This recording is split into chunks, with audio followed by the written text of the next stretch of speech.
But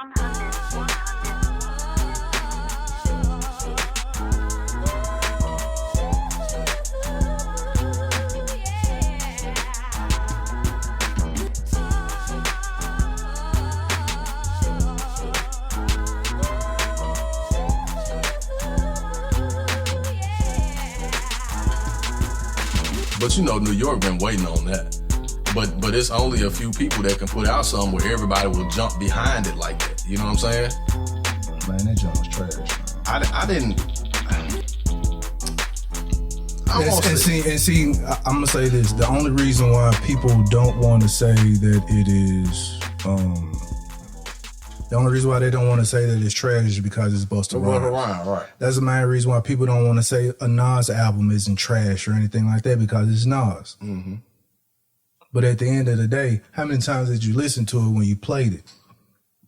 It's like 25 songs on the album. Yeah, it's 20 something. Yeah. You got 25 songs. Well, you know what? I'm gonna go ahead. Let's go ahead and get started before, because I'm gonna go into a long little soliloquy rant on that joint. Yes. I see that coming. Right. What's good? It was good. I am your host, Jason J. Will Does It, one half of the Bucket Hat Boyz. One half. And I got my guy. I got some on order too, by the way. Very good, sir. Mm-hmm. And I got my guy, Ivan, the Grizzly, the Great. What it do, family? And we are the Off on the Tangent podcast. Yes, what's good, my guy? What's good, homie? What's good? What is good, man? This will be episode 58, I think. 58, coming around to 60. We're coming. 6-0. We're coming 6-0. We're coming. Now, since we was already on a rant about this Busta Rhymes album, what is this? Extinction Level Event 2. Event 2. Yeah, it's a part 2 to the album he brought out in 95, I think. 96. 96, yeah. Because there's some classic albums out. We didn't get a chance to talk about it last podcast because the album been out for a while. Yeah. And so the album has been out for a week. Yeah. It's been out for a week. Yeah. Haven't heard anybody whispering and talking about it. I heard it when people talking about it when it first came out. Yeah. Now it's a week. Ain't nobody talking about that joint. I don't see nobody dancing to it on TikTok. Nothing.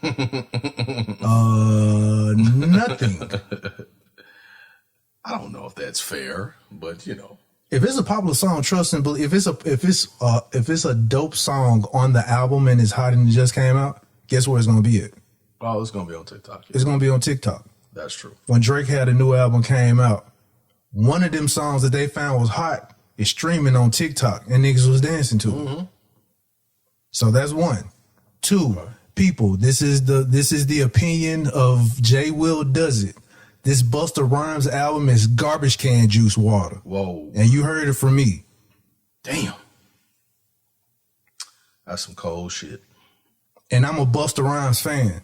I love the movies he done played in. Ooh. I love all his albums. I love the Give Me Some More songs, videos. I love all that shit. This album is not the waste of bandwidth to download. Wow. And that's real shit. It's not worth the time to download it. Wow. You're gonna download it, you're gonna listen to it one time, and you ain't gonna listen to it again. What do you do with that? Usually that's what you do with junk mail that come in the mail. You go in your mailbox, I can do it out there. Before it even come into the house, what you do? Put it in the trash can. This is the Busta Rhymes album. Wow. I did not like that junk. This is some very strong opinions. It took too long for a song to come on. All of his songs, before you get into the song, it's like 2 minutes in. It take too long for the song to come on. Usually, if you ain't caught my attention within like 30 seconds, my nigga, it skip. Man. This nigga had like, okay, the only person who can pull that off is Player Fly. It take too long for the song to come on.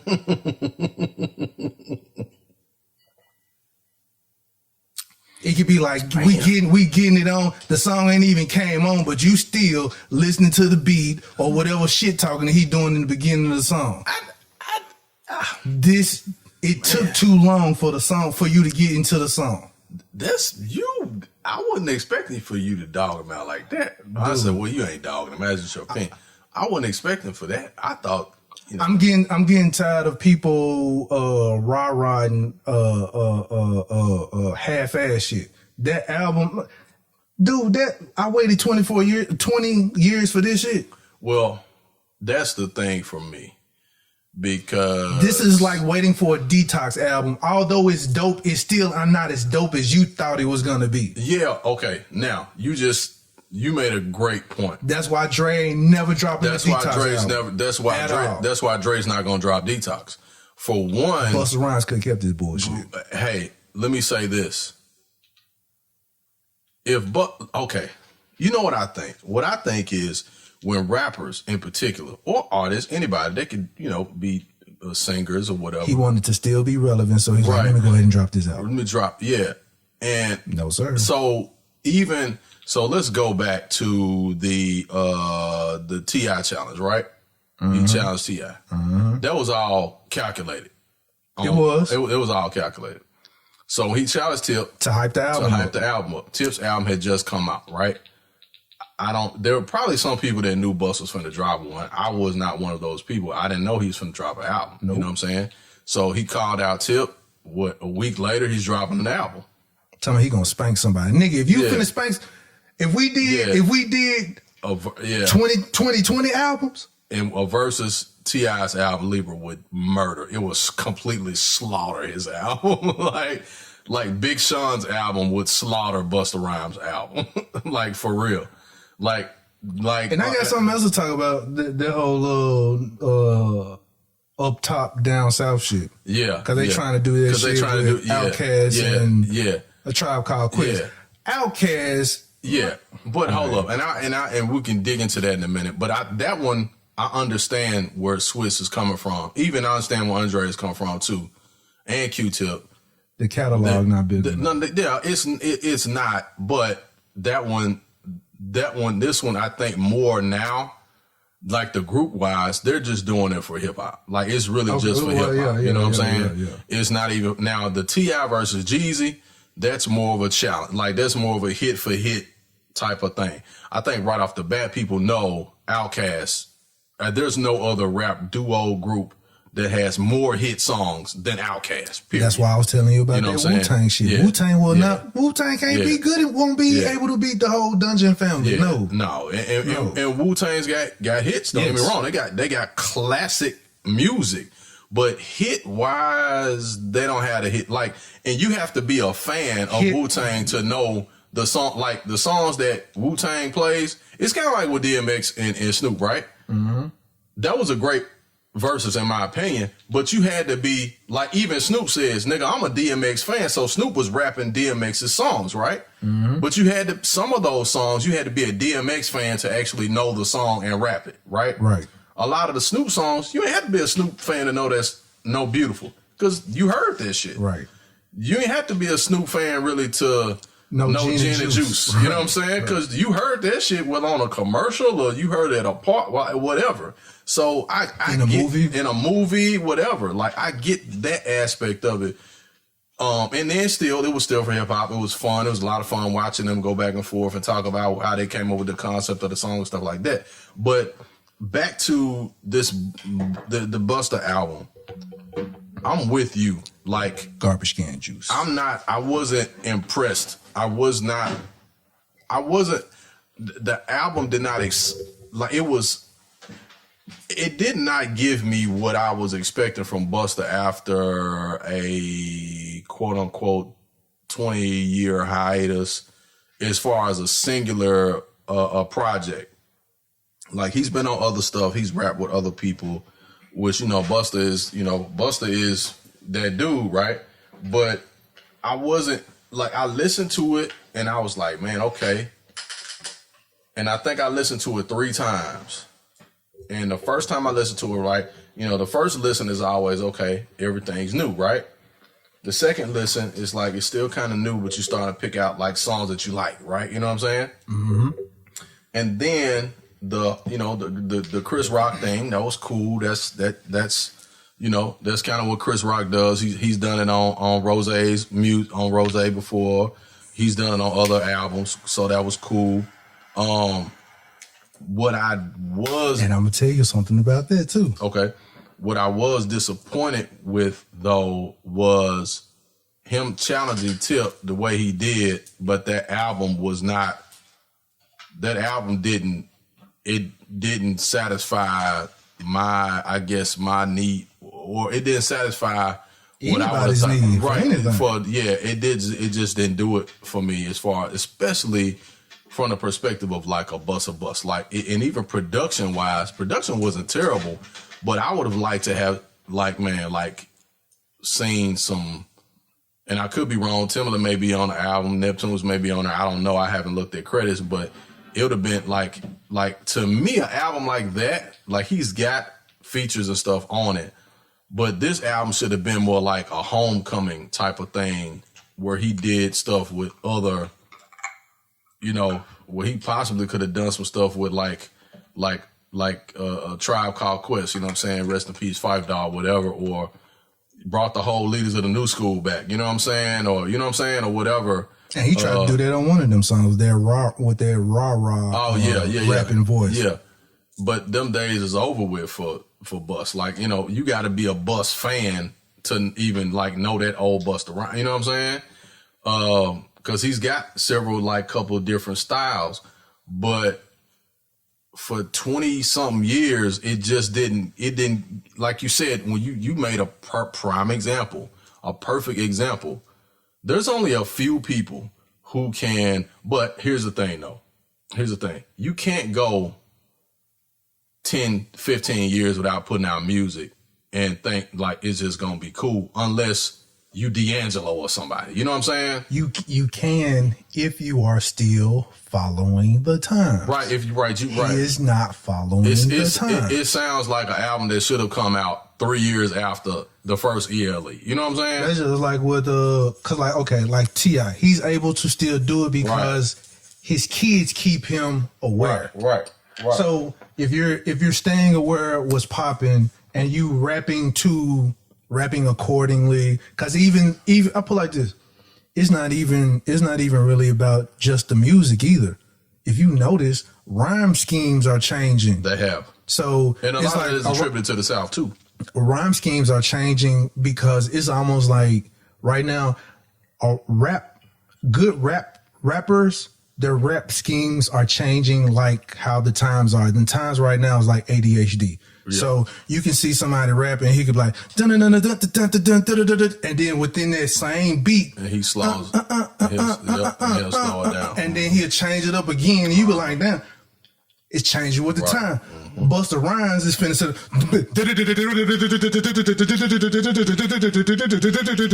the whole fucking verse. You like, dude, word? Yeah. Okay, I understand you're very skillful rapper, but nigga. Right. You lost my folks within the first 30 seconds by trying to keep this going. Yeah. And I'm cool with like staying in your lane. I'm cool with that. But don't talk shit about like I bust so and so ass and da da da da. Boy, you'll get spanked and all this other shit. Yeah, but no, he won't. Yeah, because I understand why T.I. didn't even answer that challenge, because really that was drawing attention to Busta's album and shit. And this goes back to why I understand T.I. when he was like, he still don't like the disrespect, and it's a whole lot of disrespect towards the South. And what I mean by that, and that's why I was making mention about the South thing. See, a lot of New York rappers think that they way better. Oh yeah, they do. Way better than any nigga. Yeah. And that's the only nigga who can really think that is Jay-Z. Yeah. These other niggas, they can be taken. Yeah. Nas. Yeah. I mean, I know you like Nas. Yeah. Nas can fall. Yeah. Any of these niggas, they can fall to a down south nigga. Yeah. The whole them Busta Rhymes doing the whole Chris Rock thing. I can't remember if he did Chris Rock first or any of his other albums, but I feel like that whole, because T.I. did Dave Chappelle. Mm-hmm. I think New York rappers, oh, I can do that better than them. They weren't doing it having a comedian on their album and shit. Mm-hmm. Mm-hmm. Oh, I can do that better. I'm going to get Chris Rock. Mm-hmm. That shit was whack. I don't know if it was whack. Again, you're trying to be PC because this is your favorite. This is one of your dope MC rappers. No, He's one of my dope MC rappers, but this is like a smack of reality, nigga. Stop it, man. Y'all need to quit. You need to quit believing that you're harder than you really are, and you not. And that's what this shit come down to be. I agree with that part. I agree with that. And they think they doper than down south artists, and they are not doper than down south artists. So that shit is becoming ridiculous now. So hold up. So let's back up for a second. Because if we talk about this Outkast and Tribe Called Quest, Outkast will murder them with 2 fucking albums. Yeah, Outkast will murder anybody with two albums. Yeah, Outkast will murder anybody with 2 albums. Hell, with just the fucking one. With one, yeah. Southern Playlist. Like, stop it, man. No. So, hold up. Let's go back, because this is getting real good. Because it's starting to make me mad with that shit, because of the simple fact they think that they are better than down south artists, and they are not. I'm going to give you another spin on it. The reason why I love Smoke DZA is because DZA has always paid homage to the South, to the West Coast, to Midwest rappers up north. Like DZA 10, 12 years ago was making music with Crit, with Dom, with Nip, with, you know what I'm saying? Right. But Smoke is after, like, he kind of came after. He's a child of Dipset and the Locks and all of them, right? Just like Benny them, you know, like Griselda is, they're like the little brothers of the Locks, and you know what I'm saying? Right. So you got Benny on the Libra album. You got Conway on the Libra album. You know what I'm saying? They came after, and those guys that came after, the New Yorkers that came after, to me, were way more accepting of Southern rap, West Coast rap, Midwest rap. Like, they flow nicely together. Like, they flow nicely on Southern beat. And if you hear them... And I don't know why New York niggas shit on down south niggas, because that is the best combination of music when you put a New York nigga on some down south beats. There's like a match made in heaven, but niggas want to shit on that music. So check it out. You remember when Big hopped on the Bone? Do you remember when A-Ball and MJG hopped on Bad Boy? Hopped on Bad, yeah. That's what I'm saying. It's a match made. They don't want to fuck with it though. Like, they wouldn't fuck with what Ball and them. Diddy did. Now shout out to Diddy, because Diddy saw something. Even though Diddy didn't really like push them out there like I think he should, but Diddy don't never do too many as artists that way. It's just because it was a minute that 8-Ball was finna be a Bad Boy artist. Yeah. So they were signed to Bad Boy at one point. They were signed to Bad Boy. It was a minute. His moniker wasn't finna be 8-Ball. It was finna be Fat Boy. Yeah, it's finna be Fat Boy, right? And so looking at that, you see it, and I'm with you. Like, there's this mystique in this. It's almost like being a fucking Dallas Cowboy fan, right? I'm serious. Like, it's like being a fucking Cowboy fan. They don't want to face reality. Like, you don't want to face reality that you're not on top anymore. And every year you're going to the Super Bowl, when in reality you're probably not making it out of your division. Every year they are going to the Super Bowl. Like, I was one of those idiots. Like, seriously, I was one of those idiots. Oh, like, man, as soon as the season over, next year we going to the Super Bowl. Yeah, nigga, y'all ain't even got the draft yet. Yeah. Like, it's like Caesar stars, man. Look here, man. We drafted good, man. Everybody healthy, man. Shit. Oh, we coming out the division this year, baby. You already hear this shit, man. Baby, we coming out the division this year. 4 games into the season, nigga. You 1-3. And New York is like that. Every time somebody dope from New York come out. But see, they not even. Oh, this is the album. This is it. But no, they doing that with motherfuckers who whack. Like, they talked. Check this shit out. What I tripped out about the whole Pop Smoke thing was, even though like Pop Smoke was like basically wasn't really like he wasn't really dope. Like, you know what I'm saying? Like he wasn't really dope. He was just like an artist, right? And like, now no disrespect to him and nothing like that, but the way they talked about Pop Smoke was almost like, you know, he was that next dude up, and I'm like he's the next 50 Cent. Yeah, I'm like, but now he had a 50 Cent sound, and that's what they was talking about. It was more so a sound, but there was no. I feel like this. I could not get past the undertone to even hear the lyrical content. Yeah. You're like, what is he saying? And the actual, like, cold lyricists and shit, like, it's taking them so... Because look at Benny and them. It done took them a minute to really blow up. Like, it done... Dizza still ain't really just blown up like I think he should have. But they all been fucking with down south and West Coast and Midwest the whole time. They've been fucking with them all the time. But it's like, if you fuck strictly with New York shit, then they'll push you out there because you a New York nigga. That's what that is, yeah. And that's what that shit is. If you think about it, look at Dave East, right? Dave East is a decent rapper to me. He ain't really cold to me. But they swear that nigga the dopest son out there. They swear he's like a god, and I'm like, nah, Dave East ain't on that. Like, I seen Dave East on records with other guys and get washed on the fucking record. You know what I'm saying? Yes. But you know how there's some dudes who are more so for the ladies or more so for just kind of like, you know, they got their little raspy thing, like street hood dude, but they kind of a ladies man type of thing going on. We're still not going to talk about when Jay-Z got washed by T.I. on Watch What You Say to Me, but we'll continue. That was just one song, though. But it's just one example. Yeah, but that's all that's the reason why nobody had a problem with Tip saying he was the king of the South. It was just the fact that Bun told him, like, look, you telling folks this shit, we finna get behind you. Now you gonna have to produce. And he been standing on it ever since. He been standing on it. Like, I ain't seen not one time where you know, he been challenged on being the king. Now, you know, of course, Crit is like, hey, I'm the king of the South, and Tip ain't got no problem with that because he following in Tip's footsteps with that, with that moniker. Right. So, but Crit ain't no slouch either. Like, Crit'll smash your ass on the record. You know what I'm saying? And see, that's okay. Okay. When we were saying about, I can get a down south artist, any New York artist you name, I can get a down south artist that can wash a New York artist. Hell yeah. Big Crit can wash Nas. Oh man. Big Crit can wash Nas. I don't know about that, man. Okay.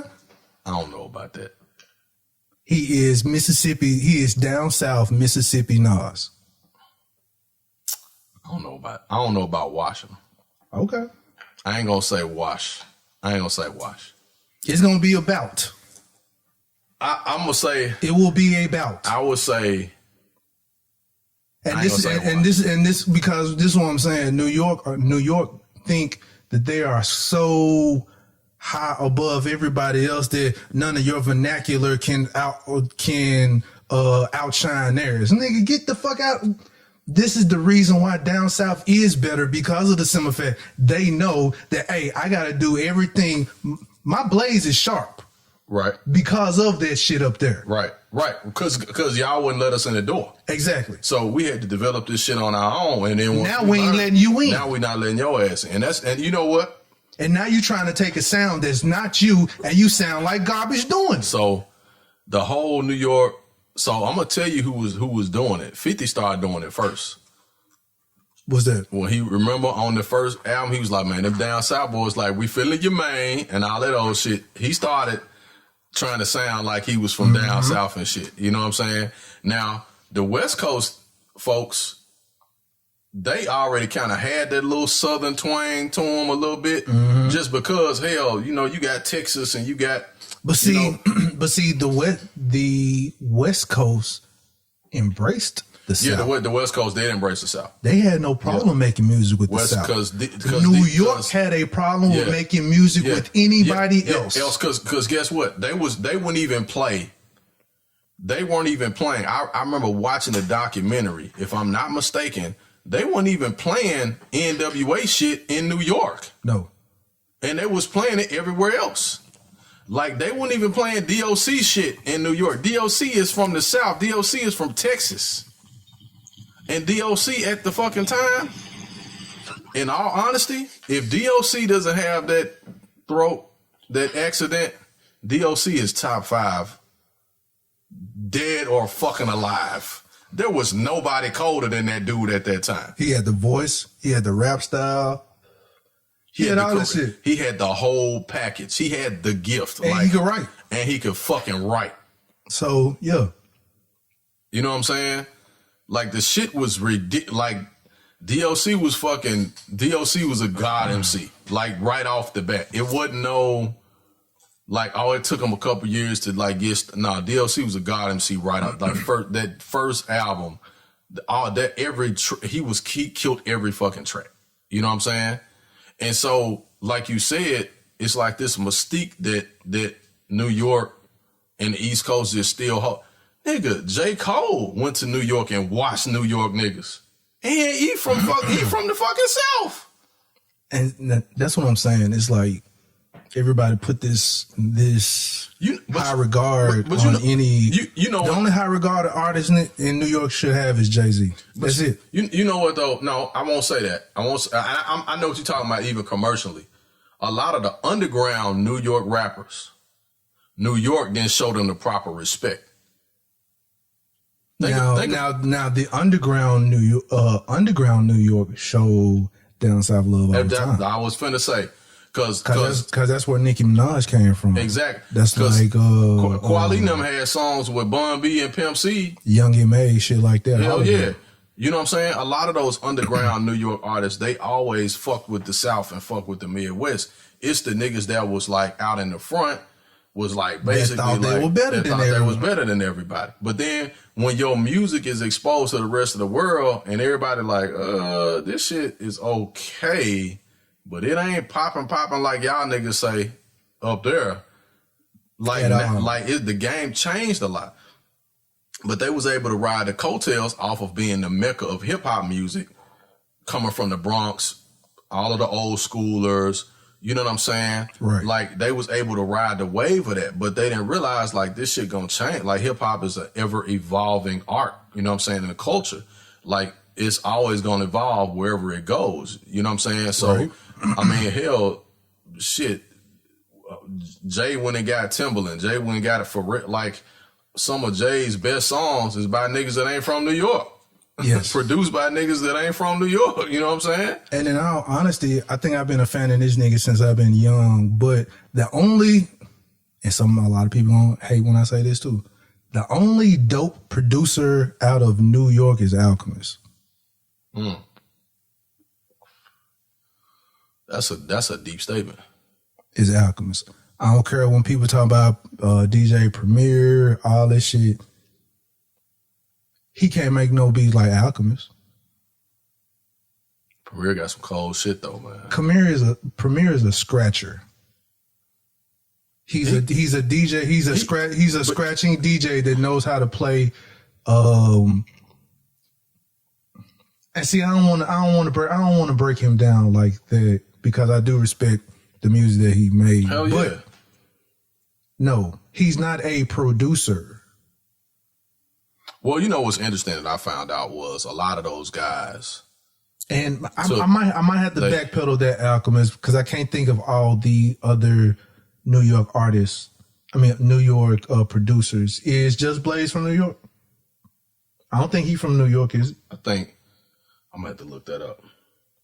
Cause the only other people I come to mind is like Just Blaze and what's the other dude they used to battle with Just Blaze all the time? Ninth Wonder. Not Night Wonder. The other dude. He used to make a lot of beats for Rockefeller. Just Blaze and Ninth Wonder. Ninth Wonder. Yeah. That could rap? No, Ninth Wonder didn't rap. Which one? Ninth Wonder only rap like on a couple songs. What was the other one that was like Just Blaze that could rap? I can't think of his name though. No, I'm thinking you thinking of Ninth Wonder, but you think you're not thinking of one, but I think it's Ninth Wonder. But, cause like, I don't like Swiss Beats. Swiss Beats, to me, all of his, that schizophrenic style beat that he made. That ain't it. So like I said, Alchemist. He got those soulful beats. He got those. What's the latest? Alchemist just did somebody's project. West Side Gun. Yeah, he did West Side Guns, but he did somebody else's. He did Freddie Gibbs' joint. Yeah, he did Freddie's. He did Freddie Gibbs. Freddie Gibbs. Yeah, he did Freddie. Freddie Gibbs got some heat out there, boy. Woo. Anybody who like Action Bronson, he does all of Action Bronson's music. Yeah, he does the music for Ghostface. Yeah. Alchemist is the dopest producer. Shit, fuck out here. Which Action Bronson is a Ghostface knockoff, but. I don't know why people say that. That nigga can't help his fucking voice. I know he can't, but he sounds just like fucking. And even Ghostface says something about this shit. Like, he can't help. This is how he talk. Like this motherfucker sound just like. He do.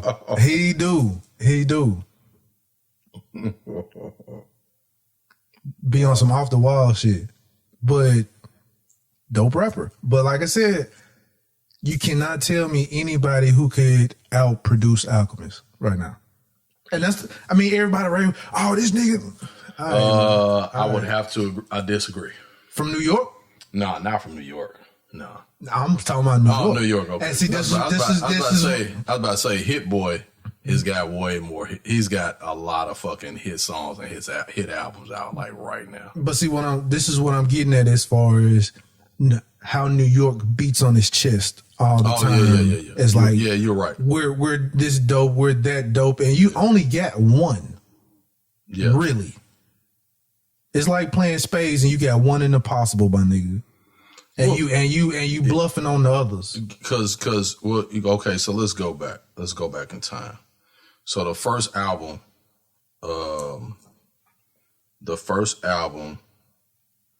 that Reasonable Doubt. Mm-hmm. Who was on production for Reasonable Doubt? Do you remember? That I don't know. I think you must be, you might have meant, you talking about Guru. Were you talking about Guru earlier? Okay. Hold up. It was two niggas. It was Just Blaze and another nigga that was always going at it, making beats. It's got to be Ninth Wonder. Was he called something else? No. Before Ninth Wonder? No, I don't think so. It's got to be DJ Ninth Wonder. It's got to be. Well, I know New York beats on their chest unnecessarily. And Ninth Wonder was from North Carolina, so. So again, there's no, like, they do all this talking like we the best, and they not really. Mm-hmm. Yeah, Ninth Wonder rap too. Yep, he rapped too. Because even, I hate to say it, but like a lot of them niggas then fell off. Like one of my favorite MCs from New York, Cameron. Now Cameron can still spit. He can, but I put like this: watching your favorite rapper maneuver on social media kind of takes them down a notch. Well, and I'm like, dude, you look crazy out here. Well, they look a little goofy because they're not used to it. Like, it's new to them. You got to think about them dudes, man. They older than us. Think about it. True. Think about it. They don't know how to navigate social media properly. That's why Jay don't get on social media. That's why he don't, and that's why like Nas and them, they got people that manage their shit for them. Man. You know what I'm saying? Even Chris Rock was like, man, Chris Rock, they on Breakfast Club was like, man, you so. So he was like, really, I don't be on there. I got a company that does all that stuff for me, like post my pictures and my quotes and stuff. Like, they don't know how to navigate social. Because like I saw a thing where we got to talk about this too in a minute, not now, but in a minute, but briefly, because I don't even want to get this nigga no airtime, because he a clown to me. Like, he just been doing shit for attention. And that's another thing that I'm seeing a lot of these. You know, it was something that like Dizza said in the song. He was like, you know, the old head on the net trolling, fuck my day up. You got these old niggas that get on Instagram and shit and want to talk shit, and you like, damn, bro, what's wrong? Like, where this shit come from? Like, yeah, nigga, that was alright, but you know, when I used to do this shit, I did this shit for real, son. You know what I'm saying? Did this shit for real, son. Like, I ain't doing this shit for no internet, nigga. Like, but you on this motherfucker every day. And like, see, that's how I feel with this Busta Rhymes shit. To me, I don't know. To me, I think I'm with you. Like, I'm with you. I can't say a Busta Rhymes album is completely garbage because it's Busta Rhymes, right? But this album is not, hold up. This album to me is not it's not an album like, oh, Busta brought it. I didn't get that. Like I said, I've listened to the Libra 10 times. I've listened to Big Sean's album 10 times. I've listened to Benny the Butcher album 5-6 times. You know what I'm saying? But I've only listened to ELE like 3 times, and the third time I didn't finish it. I've listened to it twice all the way through. The third time I just listened to the songs I like. I couldn't listen to it all the way through. Even the second time. The second time I tried to go through it, and I was like, dude, I put like this. It's just like, are you going to force yourself to eat something that you know you don't like? So why the fuck are you going to continue to do it listening to it? Yeah, and that's how I felt. I was like, I'm not going to continue to force my ears to stomach this joint, and I know I don't like it. I mean, Young M.A. has put out some shit rapping on other people's beats that was better than some of the most recent supposedly big time New York shit that's supposed to be hot. Like, I don't think Young M.A. get enough credit for being a cold ass MC. She don't. But a lot of that shit got to do with, you know, the fact that she a female and she gay or whatever. She ain't getting a lot of the niggas in New York features and stuff like that. Shit like that. So, you know, I don't like, Young M.A. is one of my favorite MCs. Like, she fucking, because she actually sound like New York. She sound like New York, and she rapping New York, and she fucks with it. Like, she fucks with a lot of different people. Like, you know, and she don't have that whole like New York, I only fuck with New York niggas type of shit. She could and probably get away with it, to be honest. But in all honesty, like you said, I mean, all of the best producers come, you know, new, like the whole grimy shit, nigga. I mean, David Banner done put out some shit that was colder. You know what I'm saying? His boy done put out some colder shit. You know what I mean? The motherfuckers from Dreamville done put out some cold shit. You know what I'm saying? Like, anybody can throw any producer out from New York, or any rapper from New York or whatever. I guarantee I can name somebody from down south. Shit, Tyler the Creator done killed some fucking tracks, like some shit that, you know what I'm saying? Like, I've heard people talk about how A$AP Rocky was so dope. I remember A$AP Rocky was on a song with Tyler the Creator, and I was like, who is this Tyler dude? This nigga rap, man, he killed this nigga on the verse. I replayed his verse like 6 times. Tyler's got some cold ass, dope ass on one of their beats, but he was like, everybody talk about him like he this trash or what. I'm like, Tyler's got some dope ass verses. This nigga will almost embarrass one of your favorite rappers. Shit, Tyler's on. He's on what's the song? What's it, Going to a Goblin with Wayne and Game. He's on that joint. Is he? I think he's on there, yeah.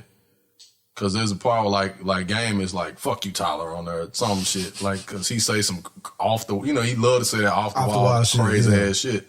But like, it's several tracks where Tyler is fucking murdered. Yes. Just murdered them off. But you know, he a nerdy, like he come from that different era. Like, he ain't a street nigga. He come from that nerdy, you know what I'm saying? Rick and Morty. Yeah, you know, Rick and Morty rapping motherfucker type of shit. You know, like, that's what people say. You know what I'm saying? Yeah. So that's why a lot of that shit, like, they had to really kind of go elsewhere as far as, you know, like how they do their thing is because shit, you can't really fuck with New York like that. Like think about man fucking. You know what? Hold on. I'm gonna let you go through that, but I'm finna just go through these tracks just to see how many songs on the genre I actually like. But you can go. Well, go ahead. So, from what I've seen, this past year, This nigga tried to get off rapping with Belle Biv DeVoe on Poison beat. Nigga, stop that dumb shit, man. I didn't like that. I didn't like that one. I ain't like how that one was flipped. I really didn't. At all.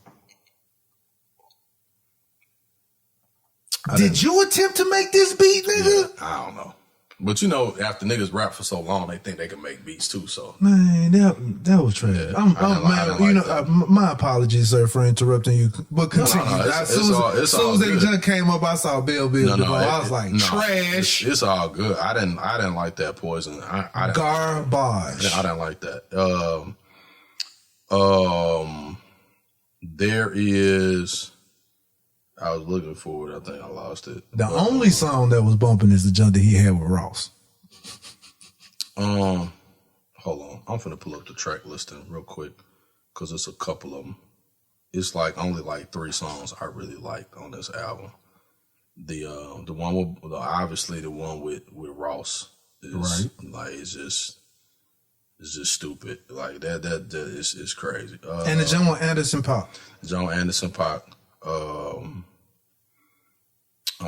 This nigga got 22 songs and I like 2. No. Now the song Best I Can, the one with Rhapsody, where they kind of talking about the baby mama, baby daddy relationship stuff. I like that one. I think I might have liked Bump. Bump. Yeah, I like Bump. I think I like Bump.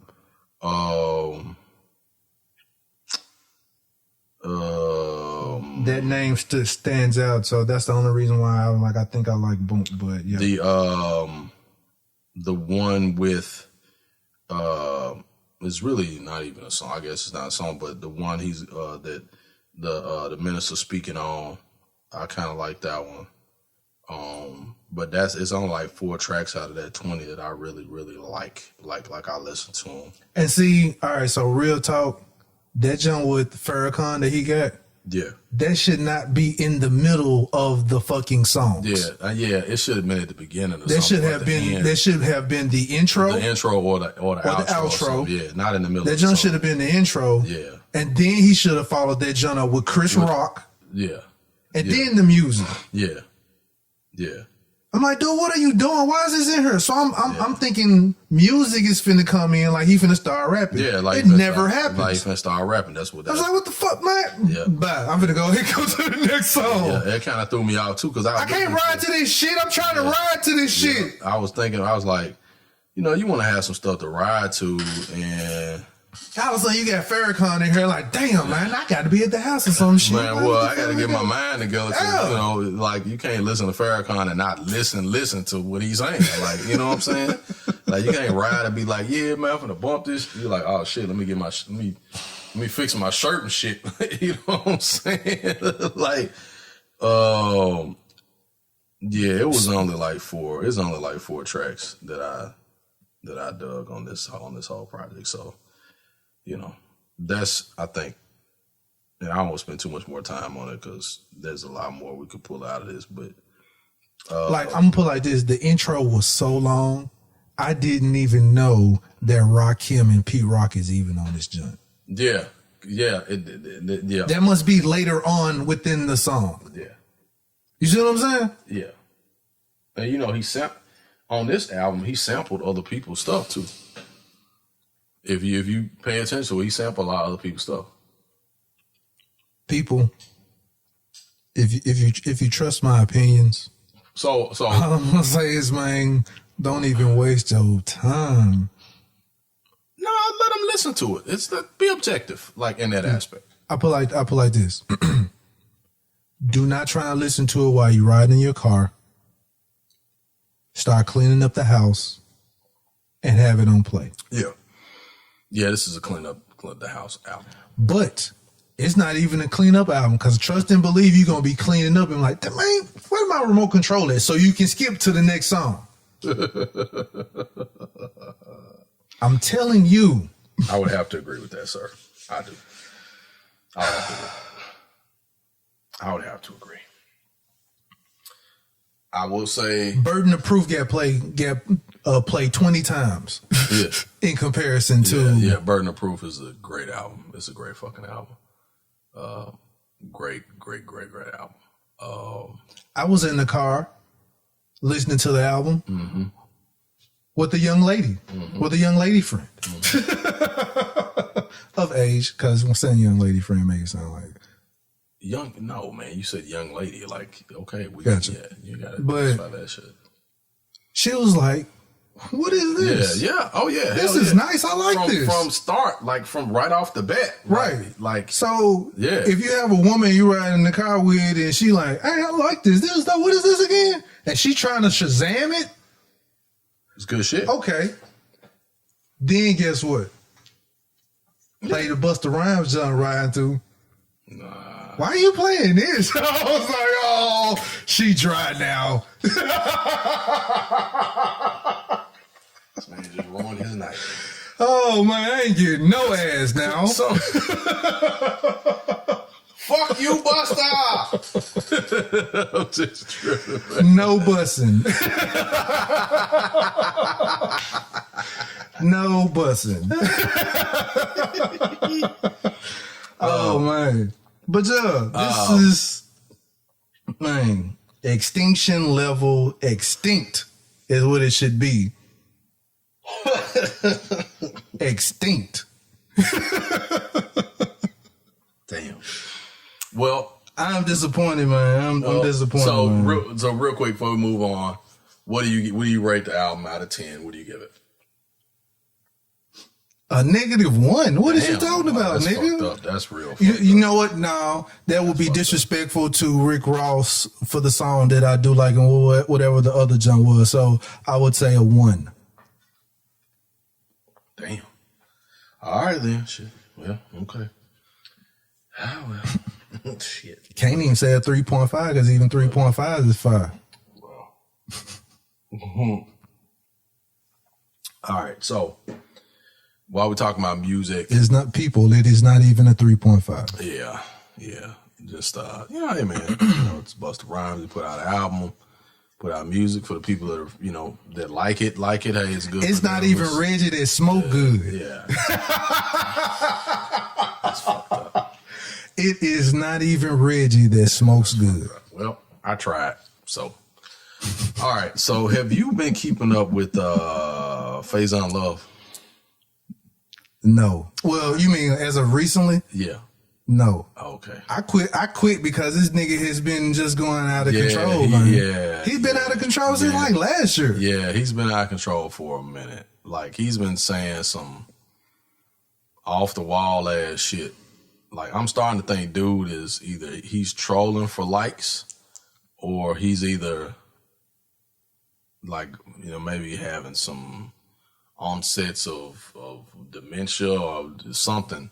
Because the way he's trying to, like, it's been several rappers and several people that have had to make a statement behind, like, shit that he has said and be like, dude, what the fuck are you talking about? Like even MC8 got a video where he was responding to something that Faison Love said.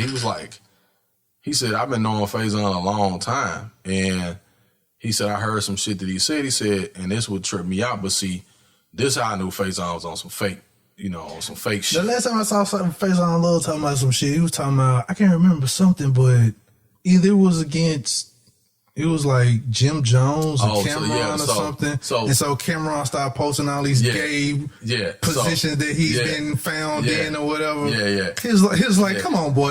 Yeah. Like, dude. Yeah. So that one was, he ethered Faison on that shit. Yeah, because I'm like, Faison was like, them niggas, they fake. They ain't no fake. They not real Bloods or something.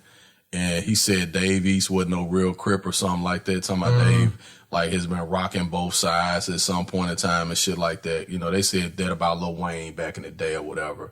And so, somebody out of Dave's, like, I don't know if Dave even responded. I think Dave just kind of laughed it off, like, who the fuck is this nigga? Like, you know what I'm saying?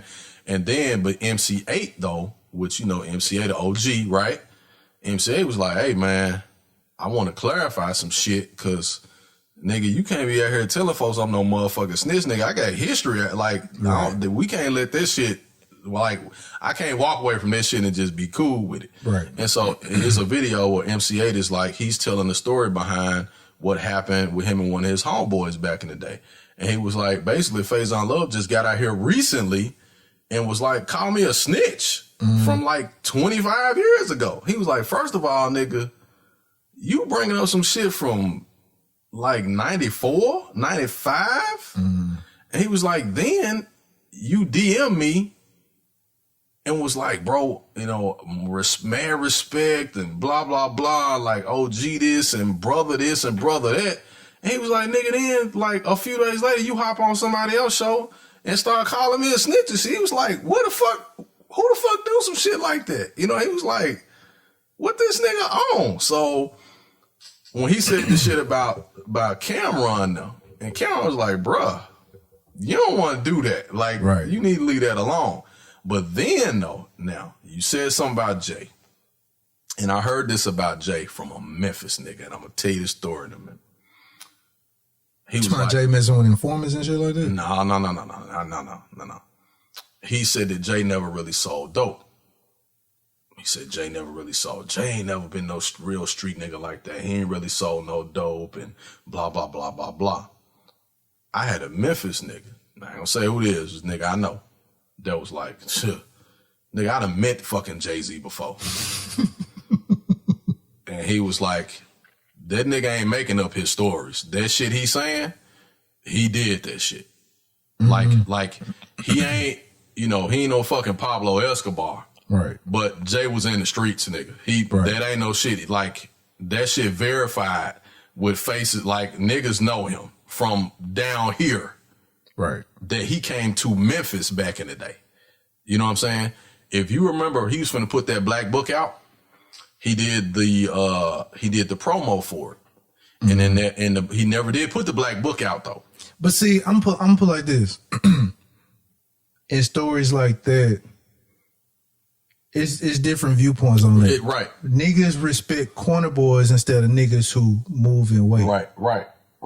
Right? Mm-hmm. I used to do shit like that. Right. Mm-hmm. But niggas were frown like, dude.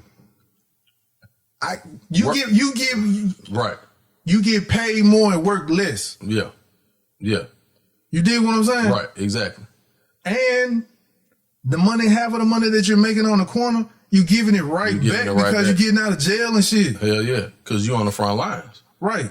So you taking them. You gotta worry about getting shot. Well, sometimes you do gotta worry about getting shot if you traveling. Right. But you got a target on your ass all the time. Yeah. Niggas know where your ass gonna be. And then you a representative of somebody else. You know what I'm saying? Right. Not just yourself, but then shit. Like, you got motherfuckers that they jealous of who you working with. They want your spot. Like, nigga, you gotta protect yourself. Right. You know what I mean? And earn your way up just like everybody else did. But in this particular, listening to them stories that Jay-Z would say, them shit sound believable because I'm like, this nigga moving weight, you packing them shits in the car, in the fender wheel, all that other type of shit. I'm like, nigga, we know the story. Bet, Exactly. Like, even in the movie Belly. Like, I never did, well, I ain't gonna say never, but I wasn't heavily involved in street shit enough to, like, say I did XX, this, and the other. You've seen it you may have seen it broken down and put together exactly before like, ship was gone. Exactly. I've seen, like I knew who, if I needed, like, it's like, hey, what's up, man? You want some of this? Come holler at me. I know, Right. You see what we doing? Like, it wasn't no like, oh, man, this little, it was more so like, man, look, you go to school and focus on school. This year here ain't what you want. Right. And if you do want it, nigga, come on, we got you. But you better be ready for this. It was like that. You know what I'm saying?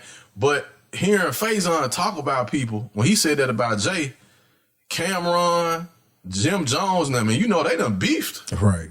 They was like, nigga, you hold don't up, know what bro. you You don't know what the fuck you talking talking about. like that, you need to leave that shit alone. Yeah, like, you don't know what you talking You don't know about. what you talking about. Like, you don't know what you talking about. Like, I copped some bricks from these niggas. Because even, I'm going to tell you something, though. Even the real Rick Ross took shots at Jay-Z before. And somebody had to tell him, like, bruh, nah, like, you was that dude, but you ain't the only nigga that was that nigga. Right. You know what I'm saying? And that be the other thing. Everybody think that they was just the nigga. They think they was the only nigga. Yeah, like, you know what I'm saying? Like, nah, bro, this shit was... You may have just been in it longer, right, but... Exactly. You know what I'm saying? Like, at that time, this man was probably 5-6 years younger than you. Right. But that don't mean he wasn't doing it. Nigga, you was on a whole nother coast, so how you know anyway? Right. You know what I'm saying? So... when Faison started shooting off and shit, they was like, nah, bro, you really fucking up. Like, people need weight move when you're out of town. Exactly. Like, you fucking up. Like, that ain't, like, you know, I think it was somebody else that said something. It might have been Alchemist that commented on it. But then when they started hitting Faison with that Brokeback Mountain shit, they was like, this nigga here trying to call people out about shit. And when you crying about not having a role like the one in Brokeback Mountain, and they showed the videos of this motherfucking dick and shit. I was like, Faison, you need to stop, man. Then they was like, nigga, you did a movie where you was butt-ass naked, pissing, looking at another man's penis. Like, what you talking about, dog? That man looking at his... Exactly. Like, what you talking about, dog? Like, you know, wasn't nobody saying nothing about it, but you opened up the can of worms yourself. Right. Or even the scene that he played with Chris Tucker in Money Talks. So he's like exactly taking off his shirt. He played a lot of old suspect ass shit. You know what I'm saying? Yeah. And if that's his thing, it's his thing. Cool. But don't be out here trying to diss folks and shit. Exactly. They will get like, exactly. That's your shit on video, nigga. You're like, well, I put like this. Some people say, well, that's just acting. We'll just say he's way comfortable acting that way. Yeah. Just like Terry Crews. So it's, I was mad. I was just about to say. So it's Terry Crews. Yep. Should have known I was gonna mention that fucking asshole. Sorry. I don't like that motherfucker, man. I not like dude, man. Fuck Terry Crews, man. Oh, man. That a two-faced motherfucker, man. That whole Me Too shit. Terry Crews took that shit, man, and made a mockery of that shit. This motherfucker, man. There's women out here that's actually been done bad and done wrong. This some bitch gonna hop up talking about he got his dick grabbed in front of his wife. You bitch ass nigga, you. This motherfucker 287 pounds of muscle. He should have took that L and just not said nothing. Not saying shit. Like, and then you come back later on talking about, you know, when women really do have issues, I'm worried about my woman. What? Motherfucker? What? Come get these nigga lessons. Come on, Terry Crews. Come get these nigga lessons. Speaking of nigga lessons. Exactly. Dave Chappelle. Terry Crews, you need to come get these nigga lessons. Hey, somebody need to tell Dave. He need to do hey, he need to have a course. He need a master class. Yeah, that's what I said. Nigga lessons. Master class. Nigga lessons. Hey, and Terry Crews need to sign up for that bitch today. I don't care how much that motherfucker. I'll pay for that bitch for your ass. He need that shit, man. Man, Chappelle, man, I'm gonna tell you. He was on one again. Listen, hey, that leaving and coming back was the best thing. Was the best thing for him, man. Cause he wouldn't have survived if he had stayed. They'd took him out. Well, see, that what he's showing us is what I've been trying to tell you and trying to tell some of my other friends is that when you show them that you could give a shit about their money, hell yeah, you can say whatever the fuck you want to. That's and right. so when he took that step away and they offered him $100 million and they tried to make him sound like he was crazy and he was doing this, and when they showed little pictures from tabloids, he's lifting weights and he looks crazy out here and all this other type of stuff. Yep. This what you see right now is why. Check out. And guess what? He's still making more money than they was offering him. Dave Chappelle is the richest comedian in the world, and he's one of these. He will be. Probably not now. And he don't care to be. He don't give a fuck about it. Like he said it like, hey, I like being. He's telling y'all how to live. He has some acreage on a house. Yep. And now he's just inviting niggas over to his house to have stand-up shit. Mm-hmm. That's how you live. Quit living amongst these dumbass folks, man. All these $200,000 you spending on trying to get a house, guess what? You can spend $100,000 on some land and buy 10 acres. You have 10 acres on $100,000 shit and build a $50,000 house just as big. Hell yeah, on your own shit. That man said, fuck out of here. That man said, I'm starting to peep game. Hell man. yeah, I'm peeping game. And check this shit out though. It's the town where his ass grew up in. So he was like, nigga, everybody here knows me. Exactly. He was like, my kids can walk around and nobody's asking for autographs and all. He was like, cause it's like, oh, that's Dave kids. Y'all go. He's like, motherfucker see me like, Dave, what the fuck kind of shoes your ass got? Like, the nigga on television is in the grocery store, honey. He was like, nah, you mean the nigga in the grocery stores? No, he was like, the nigga in the grocery store on television. He's like, nah, the nigga on television is in the grocery store. Like, but he's like, it's the coolest shit ever that, you know, like, hey, this is where I can walk the street here and everybody already knows me. I'm comfortable. I ain't got to worry about nobody trying to get me or no shit like that. Looking at that, seeing the genius behind it, and even the genius of like him and Neil Brennan, which is his boy. Neil's a fucking genius too. Like Neil is the smart ass white boy. Like that's the white boy you got on your team. Like I think he also kind of keep Dave Chappelle from going too far. Too far, right? Okay, there's the other thing. He's like, hey, Neil is like when he said but Dave keep Neil from going too far too. Because I've seen Neil stand up and he be saying some crazy shit too. He be saying some wild shit. Cause Dave Chappelle like, You can try. Yeah, try to see what happens. I'm watching the first episode because you know Chappelle show is on Netflix now, and I'm watching that very first episode. He said he wasn't getting paid for that, or was he just talking about HBO Max? Not like. Well, he was like, all the shit that's out now, he not getting paid for. Now, you know, Chappelle's show is owned by, I want to say it's still owned by Comedy Central, if I'm not mistaken. Sure? No, I'm almost certain I think they cut some type of deal. Because that's the whole reason why he didn't renegotiate that because Chappelle's show is his. Well, but you know what? That's right. Chappelle's show is his shit. They just took that to Comedy Central. Comedy Central wanted to take the creative control that they had from him from the show. So he walked away. There was also a legal thing involved because him walking away from the show, it was almost like a breach of contract, so to speak. Because remember that last season, they had to do the last season to fulfill the contract, I believe. But he wasn't on the last season, remember? He wasn't on it. You remember the last season was hosted by Charlie Murphy and Donald Rawlings. But it might have been depending on, he may not actually have to be the host in order for the show to still go out. True, but he had left it. He was gone. Yeah. Then he was gone then. And they still work. Obviously, you know, your boys still work there. You like, hey, y'all gonna take care of business, but fuck this shit. I'm out. You know what I'm saying? They like, okay, cool. We'll finish it up for you. But I know that their brand, that's his. He owns all that shit. He owns that shit. And ain't no telling, hell, he might have went and bought back everything from Comedy Central and got it all and owns all the shit now. Ain't no telling, he probably did.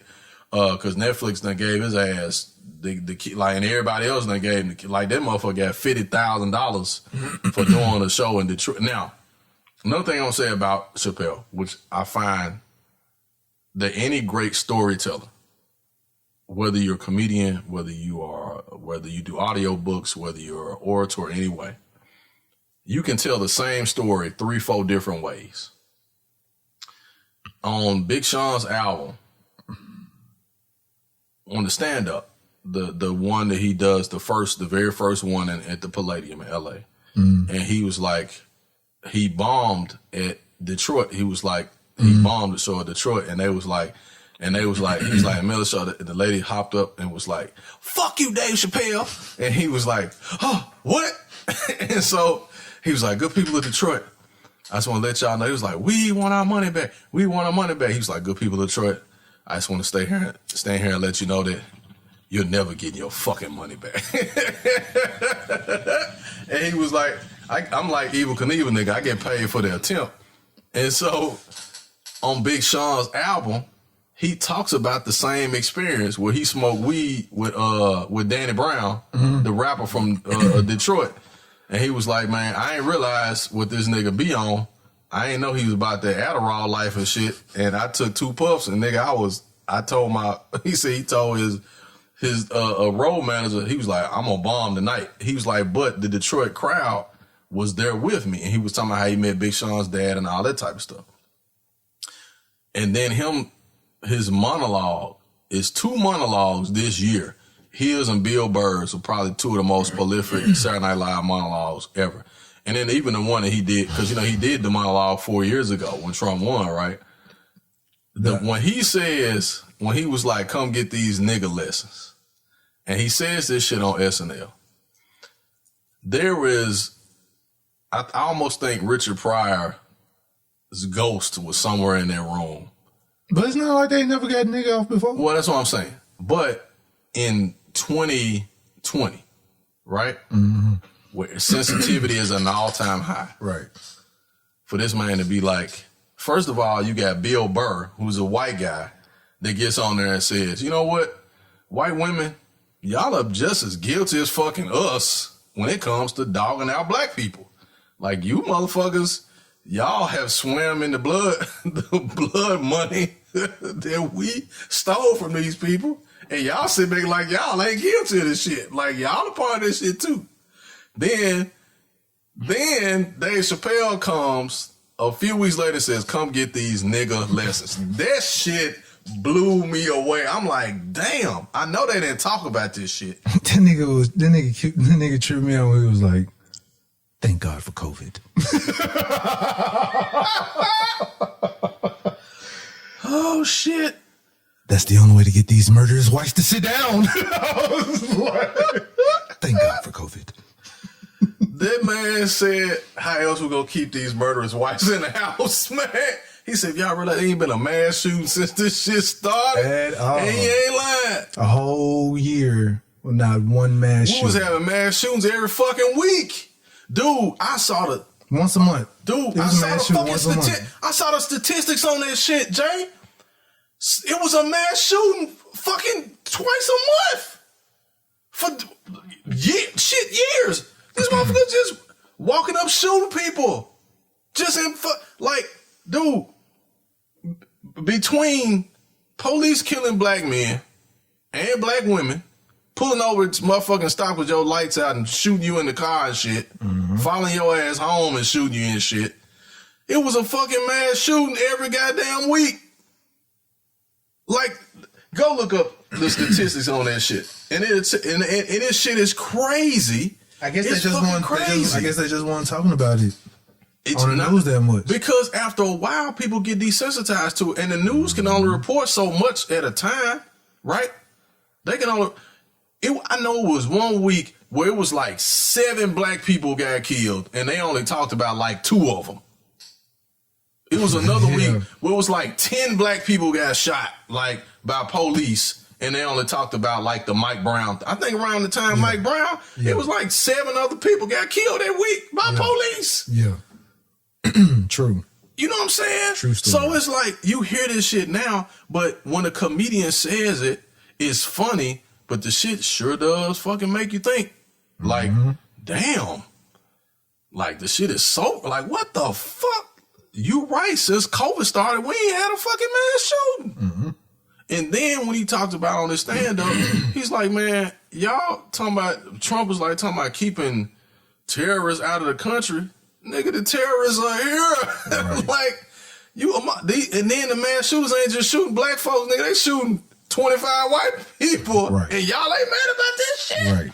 Like, come on, dog. Like, it's just crazy, man. But I'm thankful that we have, comedians where, like, even though I gotta, like, a lot of people don't like him for various reasons. Who, comedians? No, not comedians. I'm talking about somebody else now, but I really do appreciate The Breakfast Club. I appreciate, like, even. I don't appreciate Charlamagne. That's the only person I appreciate. Well, just stay with me. Okay. You gotta have your yin and yang. You do. And when you're talking about mainstream media, you gotta have your yin and yang to get off some shit, right? Because the Breakfast Club has had people on that show that, nigga, before now, they wouldn't have made mainstream radio. They ain't even had these type of people on. Like, some of the folks that I had on the Breakfast Club, they ain't even been on Tom Joyner. You know what I'm saying? Yeah. Like now, you know, Kathy Hughes, Joe Madison, like, some of those people have been on their shows, but you wouldn't have expected to see Dick Gregory on the fucking Breakfast Club. You know what I'm saying? Like, Claude Anderson's been on the Breakfast Club. Like, that will be because of Charlamagne. Because of Charlamagne. In all truth and honesty, absolutely. That's why I say that's the only person I respect on that. But if you think about this, though, you know what I like about Charlamagne? Charlamagne in the beginning came off as a complete asshole, right? Right. He still is. He still is. Stay with me, though. But that's all that people really associated with him, was being an asshole. He was able to flip that shit and garner respect of people to where folks would listen to what the fuck he had to say, because obviously Charlamagne's not an idiot by any means of the word. Like, he's a very smart motherfucker. You know what I'm saying? And then after a while, he kind of started looking at himself. He did. He kind of like, started addressing I don't want to be shit. looked at like this asshole like this. Exactly. Because if you look back at some of his, there was a point, like, although I did like the Breakfast Club, there was at a point where I did not like how he would even address certain people, how he would question them. Right. Like even being a journalist, when you're questioning somebody, you're going to question them. They came off disrespectful off top. Like, if, like, you could tell off top where somebody that he did not like at all. He didn't like, And he'll ask the question like he didn't give a fuck how you felt, how he asked this question. Right, because that when he did an interview with and it come off real aggressive, like, dog. Yeah, because he's done it like with some women on the show. He's come off like that. So it come off real. And it came off like real, like, damn, nigga, what the fuck? You like that? You know, as a journalist, you got to be in the middle of the road if you're asking questions for both sides of what people think about that individual. So he has gotten better. He has gotten better about that, because at the end of the day, you still have your, I ain't gonna say your image, but if you're in a position where you want people to be interviewed by you, you gonna have to treat the people who you want to interview or other people. You want to be more welcoming than anything, because people are like, damn, how they go? If he treat all his guests like this, I ain't gonna be on here. Because that show, the one that he did with Onyx, I thought they was gonna fight in that motherfucker. Shit. But see, that's the thing, because he kept asking questions like he like. So, and he'll do shit like that, where he like trying to press your button, like, nigga, like, he's done that because he mollywop your ass. But you know what's funny? It depends on the person being interviewed, because I've seen people disarm him by laughing at his ass. Or being like, man, cut that shit out. Because he asked Common a question, and Common was like, man, Charlamagne, go on with this shit. Basically, he was like, man, go on with this shit. I know what you're trying to do. And Charlamagne was like, okay, all right, you know what I'm saying? Now, Common a street nigga too, like, you know what I'm saying? So, but Common ain't that, he ain't, he a different cat now, you know what I'm saying? And even Common was like, man, come on, Charlamagne, quit tripping.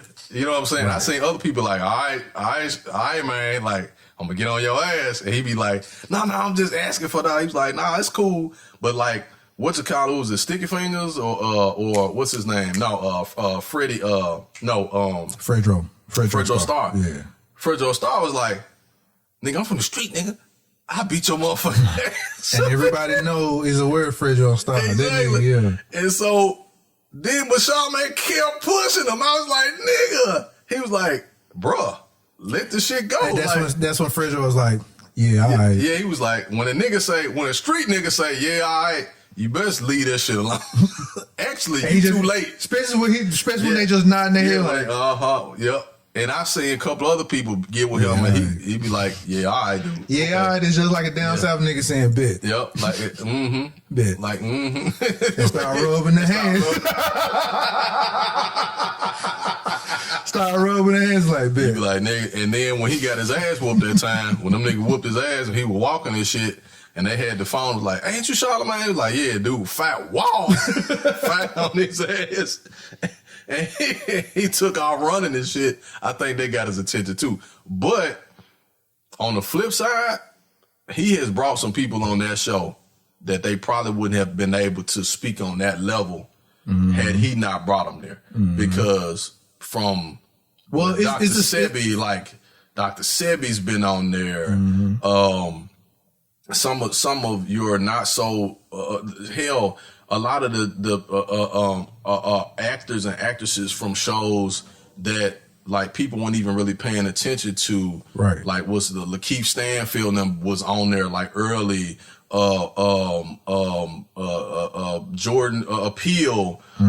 Some of the folks that he's worked with and other actresses and producers and shit have been on there to talk about their shit. It's been said though. I think that's why I said I mostly respect Charlamagne because of the simple fact. One, it's been said that he is actually finna branch out and have his own. He's already got his own media company now. Cause matter of fact, MC8 is doing a show that's signed to Charlamagne's media company. So that's about keeping relationships with people that you respect. So he can't keep ruffling feathers and stuff like that. Or at least if you do. Like, I'm going to ask you tough questions, but I'm going to do it in a more respectful way. Manner, because usually he'll be asking bullshit and they be like, dude, why you asking me like, for real? Like, why? And like, he done asked some questions and shit, and you be like, nigga, like, why the fuck would you ask that shit? Like, and motherfuckers be uncomfortable and shit, like, you know, that type of shit. Now, I'm going to tell you one of the most interesting, and we won't have to stay on this long, but just while we talking about the Breakfast Club, that Gucci Mane, Angela Yee, that exchange was weird as fuck. That shit was weird as fuck. That shit was weird. And I know sometimes... And I'm leaning toward Gucci. I'm kind of leaning toward... Because I don't think Gucci got to lie about none of that shit. But that shit was kind of weird. I was like, what the fuck? And he was like, you was trying to holler? And she was like, oh, I would never try to talk to you. And he was like, oh, no, yes, you were. I remember like that. And like, I still got the text message. Yeah, you want to see? Like, what?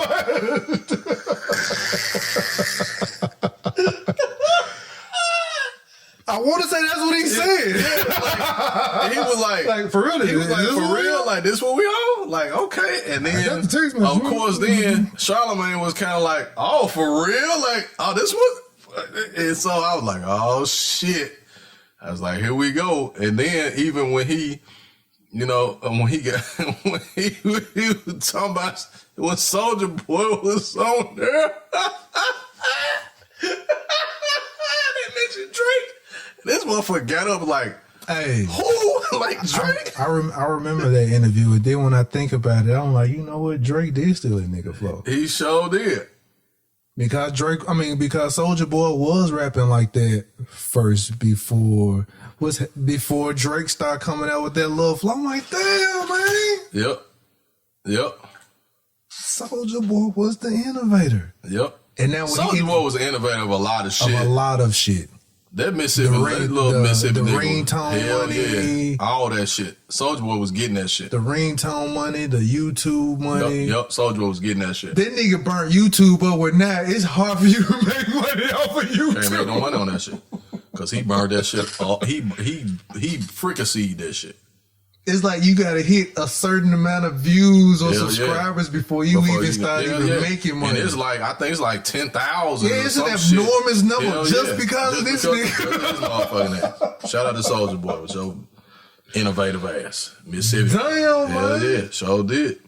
Soulja Boy did that shit. Like, Soulja Boy paved the way for fucking... Yeah. He's like, nigga, I was doing this shit before his motherfucking ass was. He was. You know, some people just have a better appeal, though. I think Soulja fucked himself off in some ways when he started trying to be gangster, and he wouldn't, you know, you can't go from... This goes to the New York thing, thinking I'm better than everybody else. There you go. Yep, Fuck out of here. That's hubris. That's that hubris. You fly so high, your wings catch on fire, and your ass fall out the sky. Yep. He starts smelling himself like shit. I'm fucking all these models and shit. I'm fucking all these hoes. Yeah. I got all the ringtones. Yep. And then they start. I got all the YouTube money.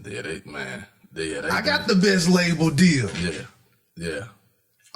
This nigga, who got more dances than me? This nigga had all the dances. This nigga had all the ringtones. He had all the best songs in the club going on. All of that shit. And then it was like this nigga just crashed and burned. He did. Yep. I ain't gonna say crash and burn. It was just like he's probably still making the same money. Just slower. You know, there's a guy on Instagram. I'm gonna send him to you. My boy sent him to me. He does a lot of not just financial, but he talks about economics within like the black community and within America. And he talks about different industries, music, sports, finance, all of that. He used that example. He was like, think about Jay-Z or, and we talk about Hov a lot, but he was like, just think about like Jay-Z, right? Jay-Z puts out, and here, the great example that you used earlier, we talk about Busta. Busta ain't put a solid project out in 20 years. Right. Jay been putting music out since he first started, right? Right. Maybe not every year like he was at one point, right? But Jay puts out an album every 3-4 years now, right? Maybe five, yeah. Right? But he's got the album with his wife, and he's still doing. He's dropping something. He's dropping something to stay relevant, right? He's got the song "Entrepreneur" with Pharrell that came out this year, right? Where he's talking about building black business, right? He said, think about that versus a Soulja Boy who comes out crazy hot, like on fire, like you got this. I mean, just dude, like first 5-6 years, like you just kill. Like every year, you got some new shit on the radio. But it wasn't even every year. Soulja Boy was doing like Master P almost. It was like, yeah, that's true. He had shit. What 7-8 #1 songs out at one time by itself? You know what I'm saying? The ringtone shit. Man, I forgot about this. Hell yeah, the ringtone shit was popping. He started doing motherfucking commercials and shit. Superman album. Hell yeah, hell yeah. The dances and shit. And that shit was getting played and doing basketball games. But check it out. Now he sued. I think he sued. I think he sued Fortnite or somebody for that dance and shit. And I think somebody else sued Fortnite for a dance or something. But I know Soulja Boy sued them. But they can't. Yeah, because it ain't. Because what's called tried to sue for that junk too. Alfonso Ribeiro. He tried to. That's right. He did try to sue him for the dance. Yeah, and I think he got some money though. You know, he ain't getting none. I don't think so. Okay, because that's how I found out. Like you can't. Not for it. That's right. You can't trademark a dance. A dance because there's no way to verify that you actually created this shit. Because there's always something else that's similar to it, what you're doing. Just like the motherfucking butterfly and the Tootsie Rolls. The same damn dance, you just done a little different. It's the same shit. It's the same fucking like butterfly. That's raw. Oh, let me see that Tootsie. The same damn dance. What y'all talking about? It's the same shit. But anyway. He explained, he was like, you had Soulja that came out. One went out and the other one went in. It's the same shit, just different direction. It was. And just like the motherfucking was the bus stop and the damn, the electric slide and all that shit. It's the same damn dance. You just doing a few little different things. Real talk, you know what it really is? What? What? It's country line dancing. It's country line. You're right. It's country line dancing. It really is. Well, you really just stand back and just look at this shit. You like, man, You just put some cowboy boots on their ass and just make them do the hit they need and change the music. It's a honky tonk. It's a honky tonk. It's the same shit. It really is. It's the same shit. It's the same shit. Dip. Wow. Dip. Slide to the left. Slide to the right. Crisscross. Everybody clap your. It's the same. It's all this shit. It's the honky tonk. And so he says that he's like, man, longevity.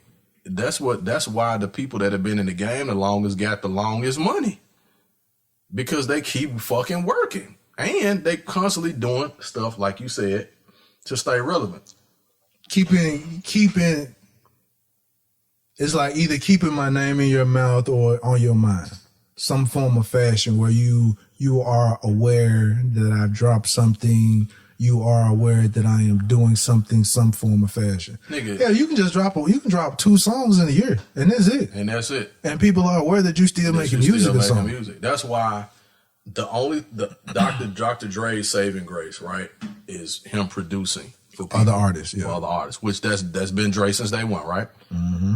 Again, to your point, that's why Dre will never bring Detox out, because for one, he's a perfectionist, and I've heard a lot of artists talk about his process, and they like, man, if you ain't like, first of all, you gotta pay. That shit gonna be expensive if you want a track from Drake, okay? And anything that he do, if it's labeled his project, we put so much on it, right, that they'll shit on it and it still be gold. Cause like, I still don't know why people don't like The Firm.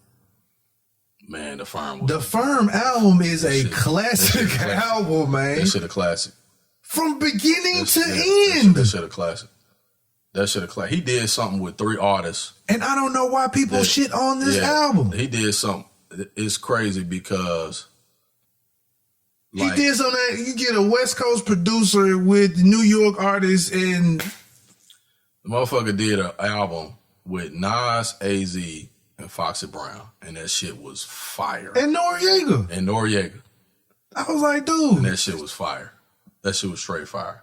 I still listen to this album to this day. I was like, why didn't they make another album? I was 5 Minutes to Flush? That joint was a man. Hell yeah. I was like, 5 Minutes to Flush. Mm-hmm. Man, Phone Tap, yep. Firm Biz. Firm Biz, yep. Mm-hmm. That shit was bumping. And you know, that's another thing. What was that song? I'm leaving. What was that song? Because that was a song with Noriega.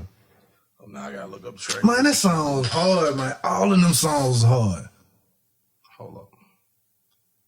I'm gonna find this track list real Sometimes quick. I be feeling like niggas don't know music, man. Sometimes I feel like you're fucking right, because they don't. I say that shit all the time. That album was hard, man. When I see people posting shit online about certain shit, and I can tell right off the bat whether they really know their music or not. And a lot of times I don't even comment. I just read the comments or whatever, and I'll be like, you motherfuckers just listen to like certain songs. Y'all didn't listen to this album, because if you listen to the album, you would know this and know that. Like somebody started talking. I was talking to one young lady. She's a big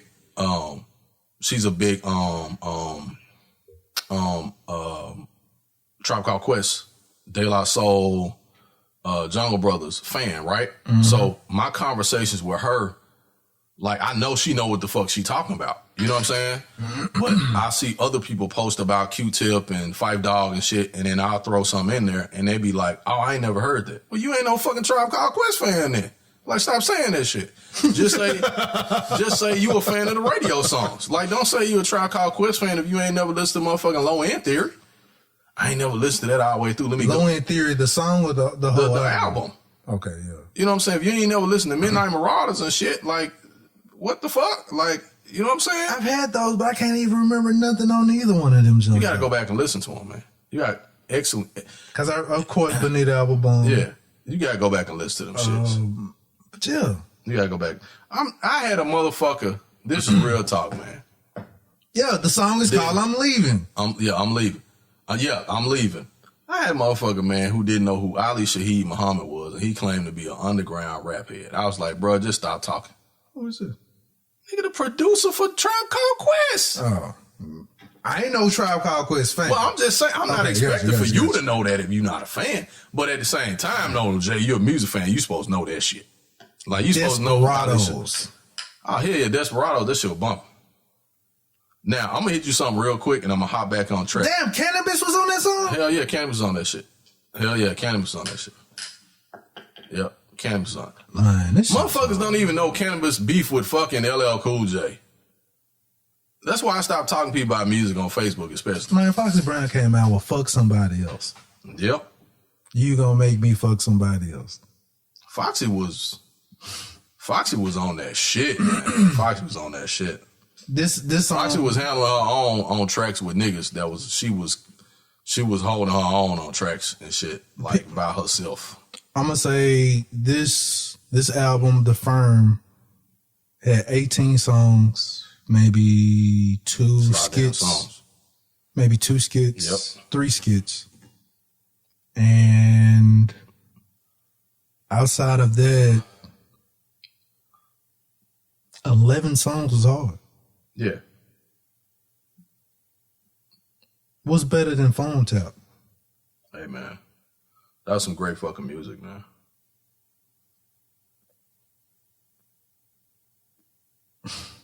Man, it's hard, man. Mm-hmm. But yeah, I'm starting to think don't nobody really know. That was the only Nas album that I really liked. Oh no, now The Firm, but so real quick about whatever the album that Uchi Wally was on. So real quick about Nas, right? I'm gonna give you 2 people, and I'm gonna ask a question. And no, skip Nas. So we ain't gonna talk about Nas because we talked about Nas before. Yes, enough. Which much respect to Nas, pioneer. You know, he's always gonna be in the GOAT conversation, regardless of the tracks, whatever. He's always gonna be in the conversation. I'm gonna give you a couple names here real quick. He'll still get beat by Crit. I give Crit his props, man. Crit is a god MC. Like, Crit is a god MC. I haven't seen a track yet where I've been like, damn, Crit fell off on that. But I ain't heard shit that Crit has done that ain't been good to me. All right, I'm gonna give you a couple names. Okay. And I want you to tell me, I want you to give me your thoughts on them. I'm gonna give you 5 rappers. And you give me quick, like real quick, if they brought out an album, one of them in particular, like, he's still making music and shit all the time, so I really can't say Jada, but Fabulous. What do you think about Fabulous? What do you think about Fab? Dope freestyle artist. Albums kind of Soul Tapes. I enjoyed the Soul Tapes. Yes, Soul Tapes. That shit. Soul Tapes classics. That's just classics. Hell yeah. But his albums, he has to have a scheme. Right. Yeah. The albums that he have schemes or a theme to. Yeah. Dope. Yeah. So like the Soul Tapes, all of those dope. Mm-hmm. But those come off as mixtapes a lot of times. Yeah, mixtape shit. Yeah. And I want to say there's another junk that he got something about the competition. Yeah, because he's got a lot of shit. Fab has done a lot of shit in the last couple of years too. It's all been mixtape kind of underground shit too. Oh yeah, so I like it's mixtape Fab, freestyle Fab. Yeah, yeah. Okay. Jadakiss.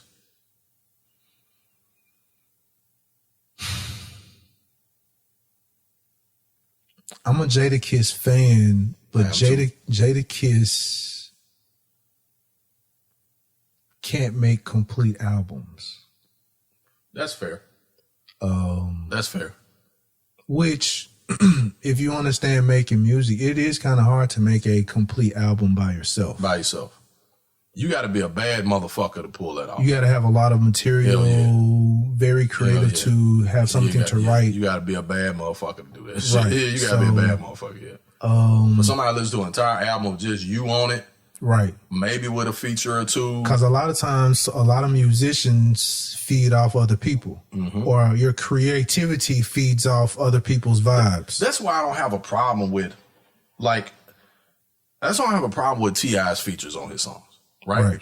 That's why when I was saying, I think the last podcast or the one before, when you have a rapper that's been out for a while, you like to see the features on his later albums because you see how he navigates with a Benny, where he raps with his son. And how he's still in shape. He's still in shape.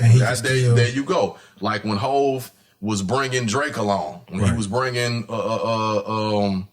Cole along. Right. When he was doing his thing with... I'm showing you I'm still in shape. I'm still in shape. Even when he was doing this thing with Bleak. Right. Right? And even at that time when Jay was talking about stepping away. Right. He was pulling Bleak, you know what I'm saying? Bleak really did. It's a way of keeping in shape and staying sharp. Staying sharp, right. You know what I'm saying? Right. You know, even like I think hearing Nas rap with a Rick Ross, you know what I'm saying?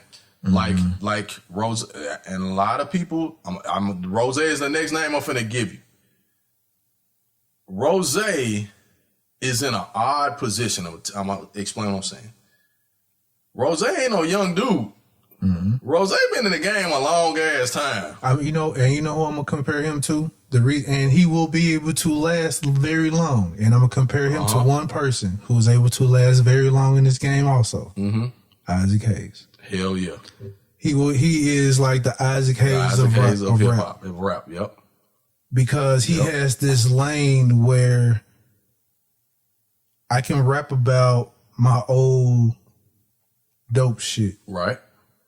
Because that's my experience. That's my experience, right. And I'm kind of still heavy in it because of the people who I still mess with or whatever like that. Right. So we got that. Right. Then this luxury rap. Right. Yep. Because, hey, I'm the epitome of it. Right. Exactly. I still wear luxury shit. It's attractive. I got Evander Holyfield's Old House. Old House. I'm still buying land, all this other type of shit.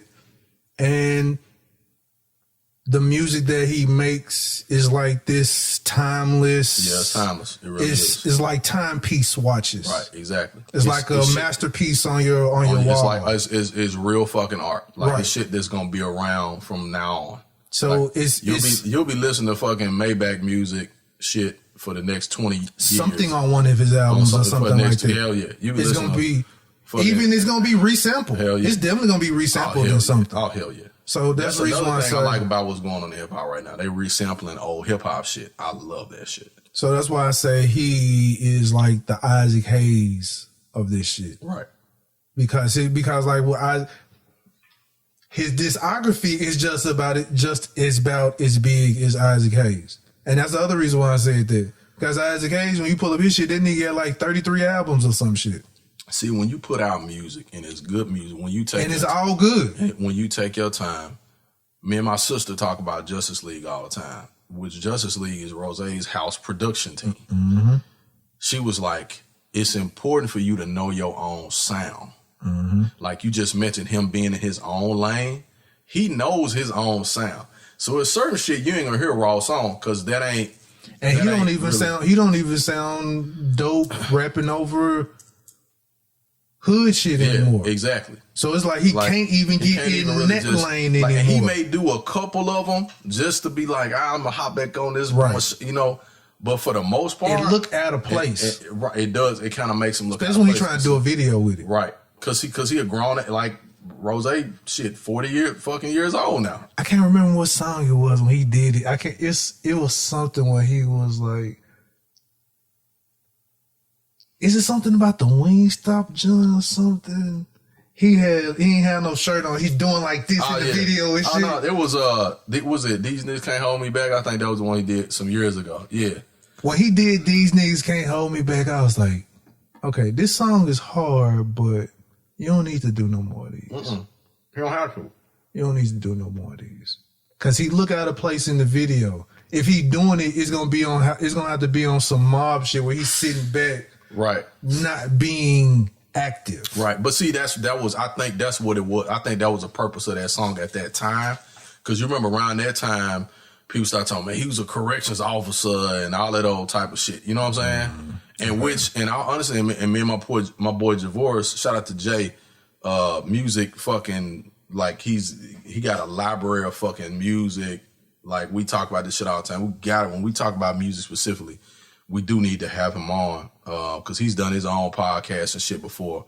Okay. And he mentioned that he was like, you definitely got to meet it. He was like, bro, Rose, you know, he is one of the only motherfuckers that everybody has taken shots at him and that shit ain't phased him. Like 50 went at him with everything he had and he didn't fucking graze Rose at all. This goes back and 50 to been ending motherfuckers' careers and shit. This goes back to all what I said before about all New York artists thinking that they're better than down south. All of those beefs they have lost. 50 went at Wayne. All of those beefs they have lost. Wayne just ignored him and was like, 50 lost to Ross. He's lost to Wayne, and he's lost to T.I. They've had a little tiff back and forth before. 50 lost to Jay, but Jay gave him props. So, well, that's different shit. Yeah, I'm just talking about anytime. Oh yeah, we're talking about down south. Anytime New York has tried to beef with the South, they've lost them shits. But see, they don't understand the South got a mob mentality. All of us will come for your ass, and. Cause that's why I say, that's why I made mention of like, if they think they better than, if you want to start doing song for song, you will be highly embarrassed. Dude, 50 went at Game and Game was like, I'm gonna be real with y'all. That wasn't just no fucking studio rap beef. I wanted to kill that nigga. Like I was listening to him talk about that shit. He was like, y'all don't understand. That was real shit. Like, niggas was going. This wasn't no just. Because 50 Cent going away where he press buttons where you don't know if he playing or not. You don't know if he playing or not. Cause that shit he did in the book. Even when you get madder, he keep doing shit to. You like, hold on, man. Yeah. So he pushed street shit into music. And you know you can't mix the two. And then it's like, oh, that's just music shit. But at the same time, you be like, it's just music. Then he come back around. See, look at that pussy ass nigga over there. I told you he wasn't finna do nothing. Oh, hold on now. Yeah. But see, what I didn't like what 50 did though, and I don't know what the whole story was, of course. But I didn't like how he did Buck. I think that shit with Buck was very fucking disrespectful. I didn't like how he did because, you know, Lloyd Banks don't really fuck with him no more. Fuck with who? With 50. But see, okay, so. I didn't really like that shit. I realized that Buck got caught in the wrong shit. Like Buck, he got caught in the wrong shit. He did.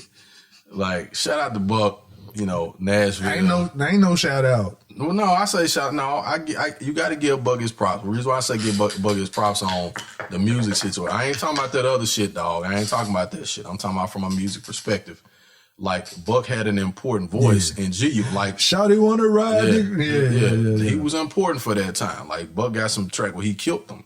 But that other shit, like 50 was, I mean, he went to an area where, like, if that's your boy, you don't do your boy like that. But at the same time, this goes to the point where you can't think that you above somebody else. That's true.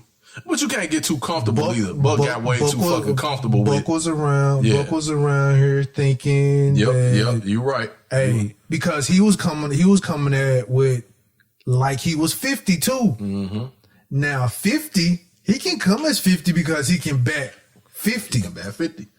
Buck, he got the story. I've been shot 15 times. Buck coming as if 50 has his back. Right. Not as if Buck is coming as Buck. No. First. Because the only motherfucker that really, and that was the thing. He was expecting. Yeah, he was expecting for that back. 50 like, hey, I'm by myself. I don't care. Exactly. Buck, he was like, hey, 50 got, like, no, nigga, you out of place. You should have asked me first. Right, exactly. Yeah. And I think I'm agreeing with you with that.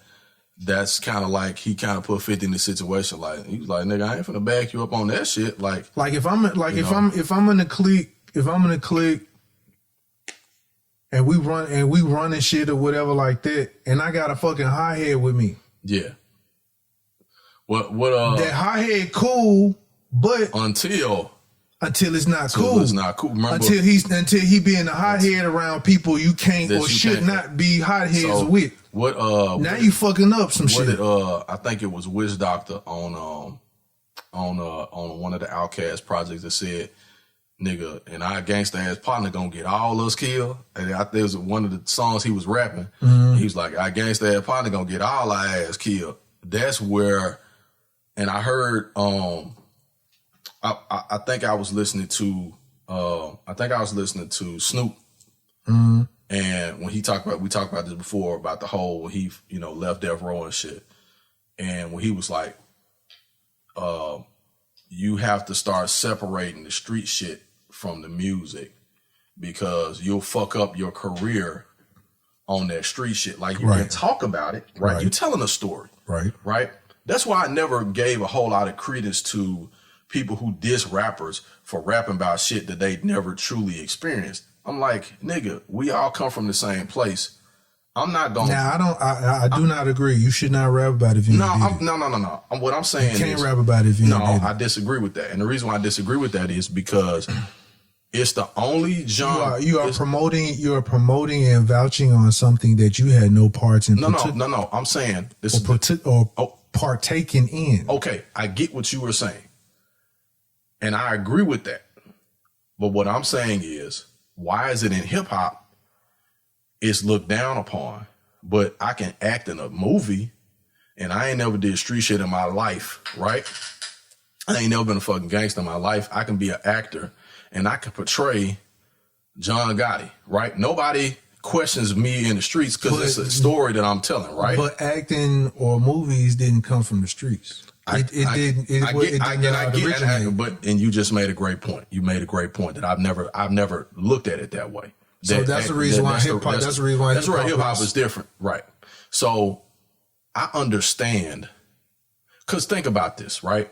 Biggie was in the streets, right? Biggie was respected in the streets, right? Biggie told a lot of stories that Jimmy Henchman told him, like right? We respected A-Ball and MJG because hell, in the streets, they told the street story because they experienced that shit. Exactly. Or they were in that particular element, right there in the element where that was going on, and they could talk about it. Right. That's what I'm saying. It's like, you can't be from the fucking suburbs.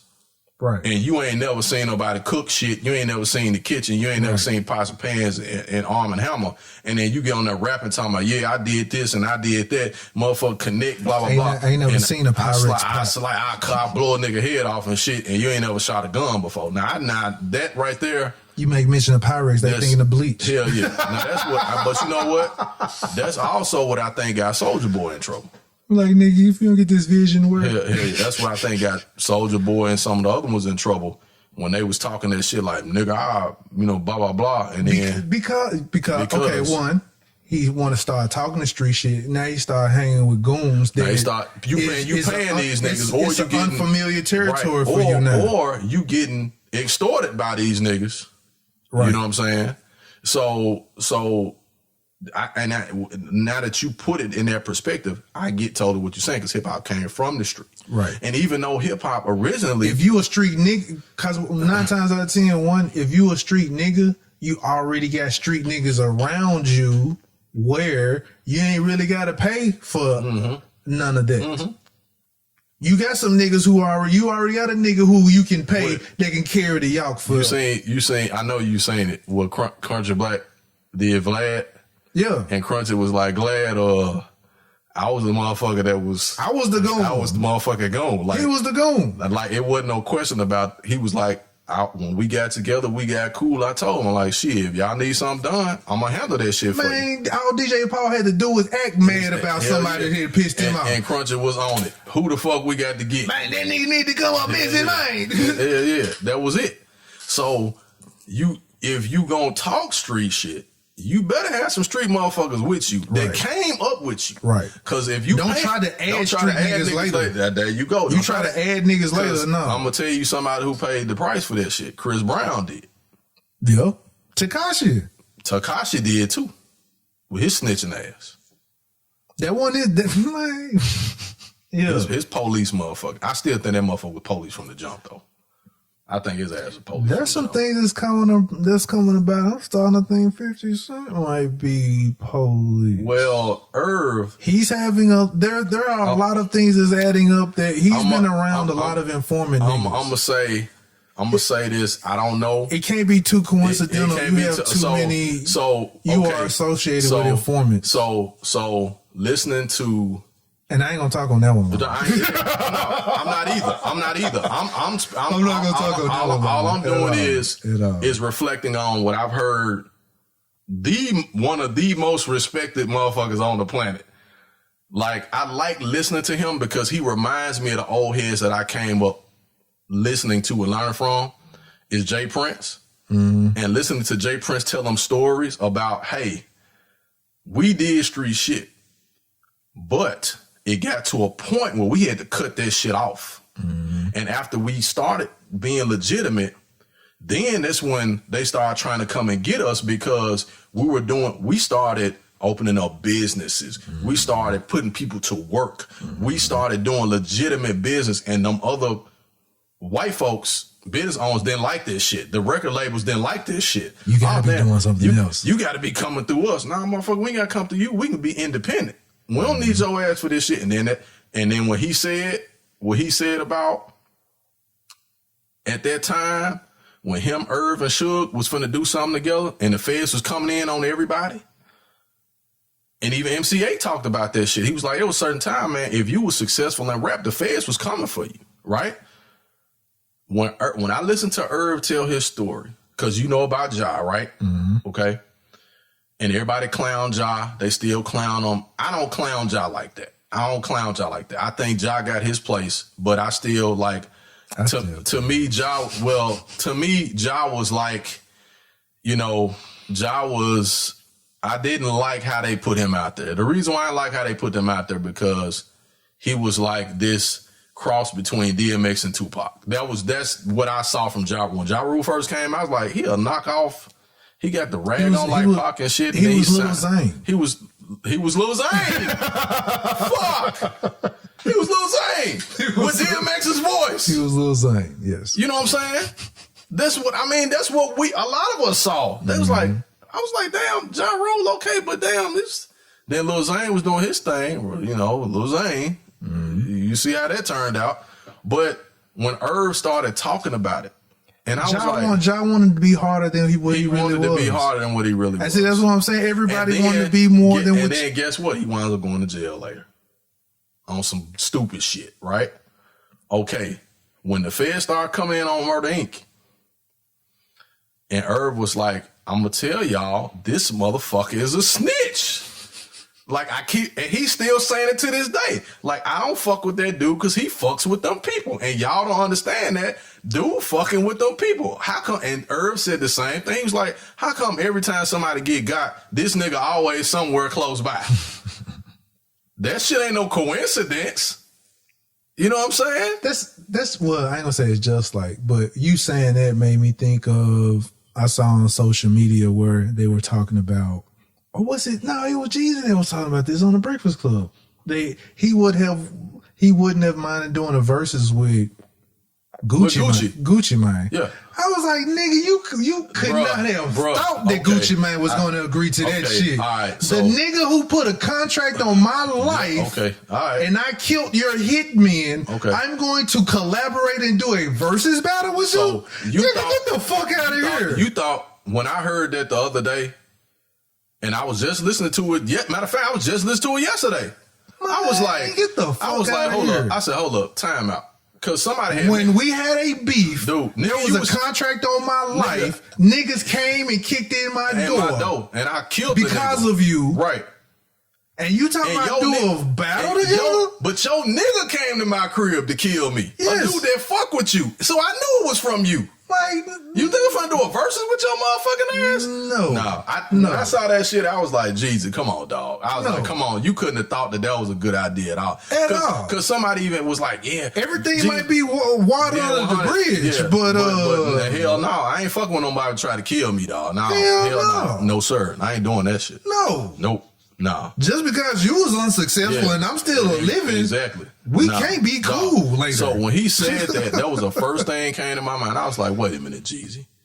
Like Jeezy, you thought that he would agree to this foolishness? Wait a minute, because they was like, yeah, man, we could have did it for the culture and blah blah. I was like, you could not have. First of all, niggas from the South, we're a little bit different when it come to beef. Now, this beef is beef, nigga. And this beef is beef, because one thing I will say about the South. We don't let shit fly. We don't let shit fly, dog. And I mean, it's not been a good thing. It'll be cordial enough where you ain't gotta die, right, but I ain't fucking with you. I'm not fucking with you. Like, it ain't gonna be we're gonna hook up and do no motherfucking song and shit. It's like you're dead to me. Like, exactly. Like when you try to kill me or you try to have somebody in my crib, like, and somebody in my crew killed or some shit, like, we can't. This shit can't. It ain't like we just rap beefing. In the streets, it's starting to pick sides like Jay and Nas was, right? Because even Jay was That's why a lot of down south niggas don't like to do the beef shit with New York, because that shit is real. Can get real. And see, like, that's why Rick Ross quit doing the 50 Cent shit, because that nigga was pulling up on people's grandparents and mothers and shit. Like, dude. He's like, dude, you don't realize. You keep playing around, man. You playing thinking that niggas won't touch your motherfucking ass. Your family can't come on missing. Hell yeah. You not John Gotti. And even like John Gotti got. He was doing some real. Yeah, he was doing some real fuckboy shit. That's what that was. That was fuckboy shit. Pulling in somebody's mama's job and showing the camera like, hey, I got your mom. I can do something to it if I really wanted to. He was doing fuck. When he did that shit with the baby mama, that shit right there, I was like, you better be glad you from New York, because if you and he wasn't spending no whole lot of even some New York niggas probably want that shit slide like that. And he wasn't spending no whole lot of motherfucking time. Like, he wasn't spending no time in the South during that time. 50 ain't gonna tell you that, but he wasn't spending no. When I'm gonna tell you. So damn, you know what? Hold on. I'm gonna pause right. The shit that he's doing is the same shit that Tekashi is doing right now since he got out of jail. You know, when you see him pop up in places, he kneeling in front of Nipsey Hussle's mural and all that other type of shit on live. Yeah. That's what 50 Cent was doing that Rick Ross beef shit. And you know, the only way a motherfucker can do shit like that, they protect it. So who the fuck gonna protect you? The streets ain't. Yeah. So who protecting Tekashi right now? What deal did he fucking cut? Who did he cut the fucking deal with? Yeah. The motherfucking people. So yeah, Tekashi gonna do shit like that, because he know if anything happened to him, who they coming after next. You see what I'm saying? That's why I tripped out about that Tekashi shit from day one, because I was like, how come ain't nobody did this nigga? And I'm like, you know what? This something, bitch. Can't nobody get to him. Can't nobody get to him. Ain't nobody gonna be able to get to him. Because this motherfucker done ratted out a whole group. He done ratted out a whole fucking organization. Somebody like that, you'd have to plan to get him. Nigga, you got to get him. You got to get him down the line. But he moves too much. He moves too much to get got. Hell yeah. So you can never get him, because he's always moving from place to place. Because even when Nip was like in the song, he was like, y'all surprised that Tekashi snitched? Like, he was a bitch already? Like, y'all didn't know he was a bitch? The only way that they will have to pop off is somebody within that crew becomes a link. Right. Becomes a weak link, and you get it that way. Yeah. But outside of that, no. Yeah. No. Like the shit that shit, man, the way that, you know, we've seen a lot of motherfuckers move, especially within the music industry, when it comes to if we're gonna do street shit, we're gonna do music shit, whatever. Like, you even got the, you know, one of the greatest motherfucking rappers of all time, if not the greatest of all time, that said that's why Wayne them quit doing that street shit. They quit doing that shit. Jay-Z said, when I saw Prodigy came up to me and was like, "Oh, it's all good. Like, I know this shit like WWF. Like, it's a rap battle. Like, it's a battle. We diss each other in music. That's what competitive rappers do." And it wasn't no problems. Plus, you know, Prodigy he couldn't fuck with Hove, you know, and he knew that, right? But at the same time, Hove told him like, nigga, you know, this music, nigga, we ain't, what he had going on with Nas started to escalate and started to go to another level. It's only music When you know the nigga can't fuck with you. When you know the nigga can't fuck with you. That's true. Now, when you know that the nigga can fuck with you. That's why the Nas and Jay shit was going it's gonna there. be testy. Because when Nas was like, when Tupac walked up on me in New York, which Tupac supposed to got killed a whole bunch of fucking times. I ain't gonna lie, I love Pac, but Pac was a hot motherfucking head. That's what I mean by hot head. That's why I'm surprised they didn't get his ass way, because when he got shot that first time, a lot of that shit was on Pac. A lot of that shit was on him talking shit about motherfuckers that he really didn't need to be fucking talking about. And see, okay, that's a perfect example of what I'm talking about having a hothead in the crew. In the crew. And fucking up your money. Dude. So if you keep having this nigga around you, now, I ain't talking about Pac. I ain't talking about Pac. So what I'm about to say has nothing to do with Pac. But if you have a nigga, you got him because he's a hothead and he got your back. Right. He got your back now. He got your back. He gonna fuck with you. Yeah. He gonna fuck with you. He fuck with you. He got your back. But this hothead, no matter who it is, even if you going in the direction where you finna try and collaborate with people, man, you said, man, that nigga said, fuck you 5 years ago, man. Fuck that nigga, man. You done squashed the shit. You see this nigga a hothead, and y'all in company together. Man, fuck that nigga. He shoot off and he pull a yawk out on the man real quick. Hold on, man. Nigga, we finna get paid $100,000 for this fucking show we finna do. Now, you may have calmed that situation down that day. Them niggas don't forget about this shit. They don't forget that shit. They don't forget that shit. So now you keep maneuvering with this hothead with you. Oh, yeah. He pissing other people off. And then the niggas on the other side will even tell you, hey, bro, look. I do business with you, but this hothead you get like make me nervous, like man. Me and you, we battle, right? But when it come down to this other level, like that nigga right there, man, I can't fuck with dude. Like he trying to ruin shit through his emotions. He need to calm the fuck down. Right. Like there was messages sent to Tupac, like calm that shit down, bro. You way too fucking talented to be talking about some street shit. Like, and Pac wasn't even no real street nigga like that. Not like that. He was I'll put it like this. He was a passionate real nigga. Right. He was a real nigga that was passionate. That spoke on real nigga shit. On real nigga shit. That's why he had, like when Mike Tyson said, when Pac came to visit him in prison, he spoke on he was like, people didn't like him speaking on people doing fuck nigga shit. Exactly. If he saw fuck shit, he saw like, man, it. there's a fuck nigga right there. You shouldn't even be fucking with that fuck nigga. Blah, blah, blah, blah, blah. They didn't like him calling them out on their fuck shit. Right. So you call him out on his fuck shit, like, man, I ain't fucking with no bitch ass nigga. Like, and then he's put on top of that, he putting the cherry on top, calling them bitch niggas, this, that, and the other. I fucked your, that's why I fucked your bitch, you fat motherfucker. Yeah, so all of that stuff. So now it's like, you know what, I can't do no business with you. That's what I'm saying. Because, dude, like, you go from you have to put your hothead under control. If you can't, you gonna either have to get rid of the hothead. Game learned that shit. Yeah, the game learned that shit about fighting niggas and shit like that. And I gotta calm that shit down. I got kids. I got nigga. This is what my bread and butter is. Right. Like niggas know I'm a real nigga. Like I ain't got to keep proving that shit. Look at Mike Tyson. Tyson the same way. I ain't got to prove that I'm this beast. I ain't got to show people one time. Right. He 50 years old. This was our second time us seeing him again. Exactly. He showed us like, hey, you know what? Yeah, I ain't fucking with Tyson. No, you know what was interesting be like, Ivan, are you a homo? Are you a homosexual? Yeah. You know what, Mike? Hey, Boosie was like, you know what, man? I'm straight as an arrow. I'm straight as an arrow, but Mike. You know what, Mike? Maybe I do need to rethink the way I'm going about shit. Maybe you know how I maneuver. Maybe I am, Mike. I don't know. Just since you said something, I have to look at myself in the mirror, Mike. Check out this shit. So I'm just saying, this is what impacted me, right? So hearing Nip talk about game, right? He was like, Game rolled up on my motherfucking block, right? By himself, right? He said, even though we from two families, right?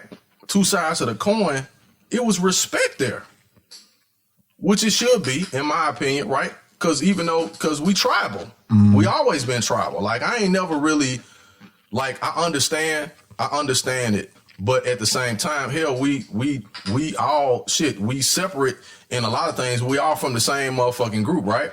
But we travel in a lot of ways, right? So when Nip said what he said about Game, he was like, man, dude, I rolled up on Game with my mixtape. You know what I'm saying? Like, he that nigga. He represented, like, that's who I rolled up on. And it was all respect and all love. I've never really heard, like, and I know Game got lots of mixtapes and lots of music. I ain't never really heard him be like, fuck the other side, you bitch ass niggas, when I see y'all that's on. It's like, no, he tells a story about, like, this is how we beefed, right? Shit, y'all know how shit go. This is just what we grew up in. And this is how we respond to each other when it pops off. But it ain't no, fuck these niggas, blah, blah, blah, blah. Like, hold up, dog. Like, you know what I'm saying? And I never heard Nip be like that. I ain't never heard Snoop be like that. You know what I'm saying?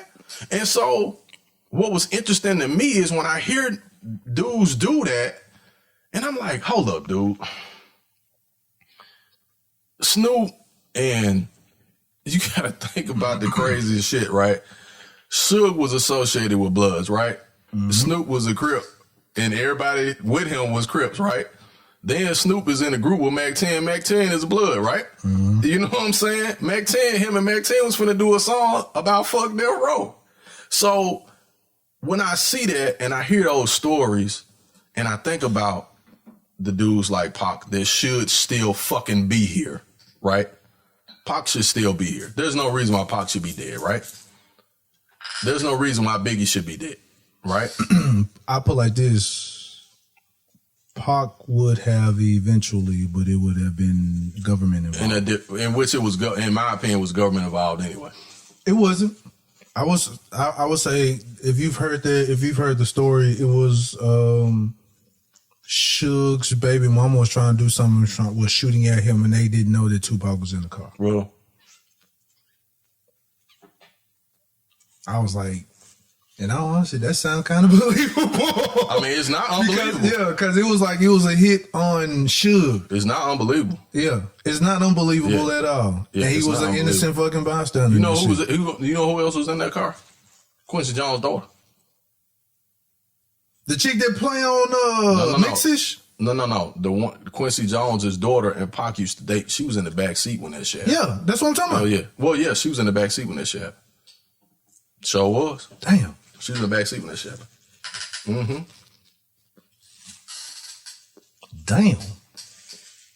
Because they was dating. That's when, remember when Tupac called Quincy Jones gay and shit?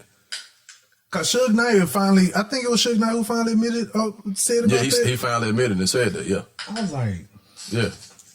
So in a way, it was kind of his fault, but it's not his fault. Yeah. It was because somebody was trying to shoot Suge and he ended up getting Pac. I was like, that's messed up. It's very fucked up. It's very, but again, right? It goes back to, you talk about an art form and a culture that came from the streets. And Suge was the bigger hothead than Pac. He really was. So again, that's what Snoop said. Check your hothead. Snoop was like, at that time, Suge was a boogeyman. Like, niggas was terrified of this nigga. Yeah. Like, this motherfucker, like, he was not to be fucked with. Regardless of whether he was a street nigga truly himself, at that time, he had power. But at the same time, I have heard stories where he helped get people their money from their contracts. Cause like the Vanilla Ice thing, somebody with that whole thing with the Vanilla Ice thing was that Vanilla Ice wasn't trying to pay the person who wrote the song for Vanilla Ice. They were fucking him over his money or something like that. Yeah. It was like either he made the beat or he wrote the song. Because I don't think he even wrote that. I don't think he wrote that damn song. No, that wasn't his shit. And they were trying to screw him out of some money, so he went to after all outlets has been used, he went to Suge, and Suge got his money from him for him. So. And there was some other stories that I've heard where he has done that for other people. If you listen to Snoop, but the media, they make him out to be when the media comes out, right? So the media, of course, they want to show us being in disagreements and shit, right? They want to show us not being together. Listening to Snoop talk, but he was a gangster, yes, he was a gangster motherfucker. That ain't no question about it. listening to Snoop, because, you know, he got a song. Snoop got a record that came out last year. He got a song about Suge. And he was like, when it all said and done, this motherfucker is who gave me my shot. Like, this is the motherfucker that we went to and said, whatever tracks Pac want, give him every last one of them. You know what I'm saying? He was like, I was the one that was like, Suge, give Pac whatever. Like, he was like, me, Nate Dogg was like, dude, whatever Pac want, give it to him. Like, he that dude, we want him here. You know what I'm saying? And he was like, man, dude, I was 16, 17 years old. And he gave me a shot. Like, he put me on. He was like, and I'm forever grateful for that shit. Because if it weren't for Suge, who knows what I would have been doing. You know what I'm saying? And so, on the other shit, right, the beef with Dre, and then they really made, like, even though I found out, like, later listening to them, like, they made it seem like Suge came in with these, you know, like he put a gun to Eazy's head or bat in Eazy's face or some shit or whatever the case was and all that shit or whatever. I don't know. And I'm not saying it didn't happen. I'm not saying it didn't happen. What I'm saying is that they because I should still talk about Eazy. I was like, hey man, you do know this man dead, right? This nigga still talking about this man. But like, at the same time, it's hate. You know, Eazy was fucking Dre and them too. Him and Jerry was together on some shit. Like, a lot of people don't want to talk about that shit though. Like, Eazy was fucking his own boys on a lot of shit. You know, and I'm not judging, especially not judging the dead. I wasn't there. What I'm saying is that, like, it was found out later on, like, Eazy was down, because even Cube, when he bounced, he was like, damn, nigga, you know, y'all got beef with me, but you ain't saying shit about this motherfucking white boy who been fucking everybody, and Eazy, you know about the shit. Right. You know what I'm saying? You knew about the shit from day one, and you ain't say nothing. So, and here you go, another street nigga, right? So, my thing is that if there's any correlation between street shit, the music, all of that, it should always be a line, right, that you gotta draw and say, you know what, I'm gonna talk about it, you know, I'm gonna be about it, right, but I'm not gonna let this compromise where I get my paper and how I feed my family and how, you know, and my safety, right? You know what I'm saying? Like, you know what I'm saying? Like, it just don't make sense to me. Like, cause think about this shit. You seen, like, recent, and like, what was it, last year or earlier this year, where John Wall was apologizing for throwing gang signs in the games and shit like that? Did you see that? Yeah. He came back. You know, John Wall used to throw up his signs and shit when he scored a basket and dunked on people and shit. And then, well, I've always thought that I've always thought they were throwing gangs out. Yeah. This is a basketball game. Like, maybe it means something else. Maybe it means something else. He was throwing, like, it was several of them niggas that had started throwing gang signs and shit. And somebody started calling their ass out about it. And, you know, some of the OGs was even on the West Coast was like, bro, why you wait till you get money to start trying to bang? Like, you bang because you in the struggle. You know what I'm saying? Right. You bang because that's all you got. You don't do that shit after you become successful. But then again, like we just mentioned, they start getting extorted. They start paying street niggas because they need protection. Rep the set. Yep, rep the set and all that old shit. You know what I'm saying? But if you're talking about business, if you're talking about being successful, if you're talking about trying to go somewhere, like, you got to leave that shit alone. Mm-hmm. You got to leave that shit alone, you know? I'm gonna get off on this because I do want to get on one other thing before we have to close about this jump. But what do you think? So with the election and everything, this got to do with beef too. Yeah, some other gangster shit. Right, some other gangster shit. Some red and blue. Ain't that some shit? Right, red and blue gangster shit. Election day shit. What do you think of? Because a lot of people keep scoffing at this shit and idea. I sent you something earlier about the Trump trying to win the election legally. Him not conceding and shit like that. Him not conceding. Now, what a lot of us don't understand, we only understand when the president wins and all of this other type of shit. And usually what the loser does when they lose, they just like, oh, okay, I'll go ahead and concede and congratulations, this, that, and other. Right. Now, even before I sent that, what I had sent you in the DM, I remember somebody making mention of that there was a process that Al Gore could have done when he lost. Right. Now, what we get into is not, I'll put it like this. It's not Trump's fault that he knows all of the loopholes, everything, and processes. I don't even think he knows. And the processes of go about this whole thing. I don't even think he knows them. Everyone should blame Al Gore for not going through the process. That's as far as when he lost. You just made a great point. Because when he lost, they were still counting ballots for him too. Counting ballots when he conceded. But he just went on and conceded. He conceded, and he had actually won. Yes. But he conceded the race exactly to Bush when he actually won. So it's like if you give in before, that's your fault. Well, you went on and just gave up the race and let him win, so that's your fault. Because that's how the process goes. Exactly. If it looks like you're losing, but that's why they say projected. Right. There's one. I'll put it like this: there's a reason why that they keep saying president-elect when Biden keeps showing up until that motherfucker is sworn in on that day. Because they're still counting ballots, people. Everybody think that they done with this shit. They still counting them shits.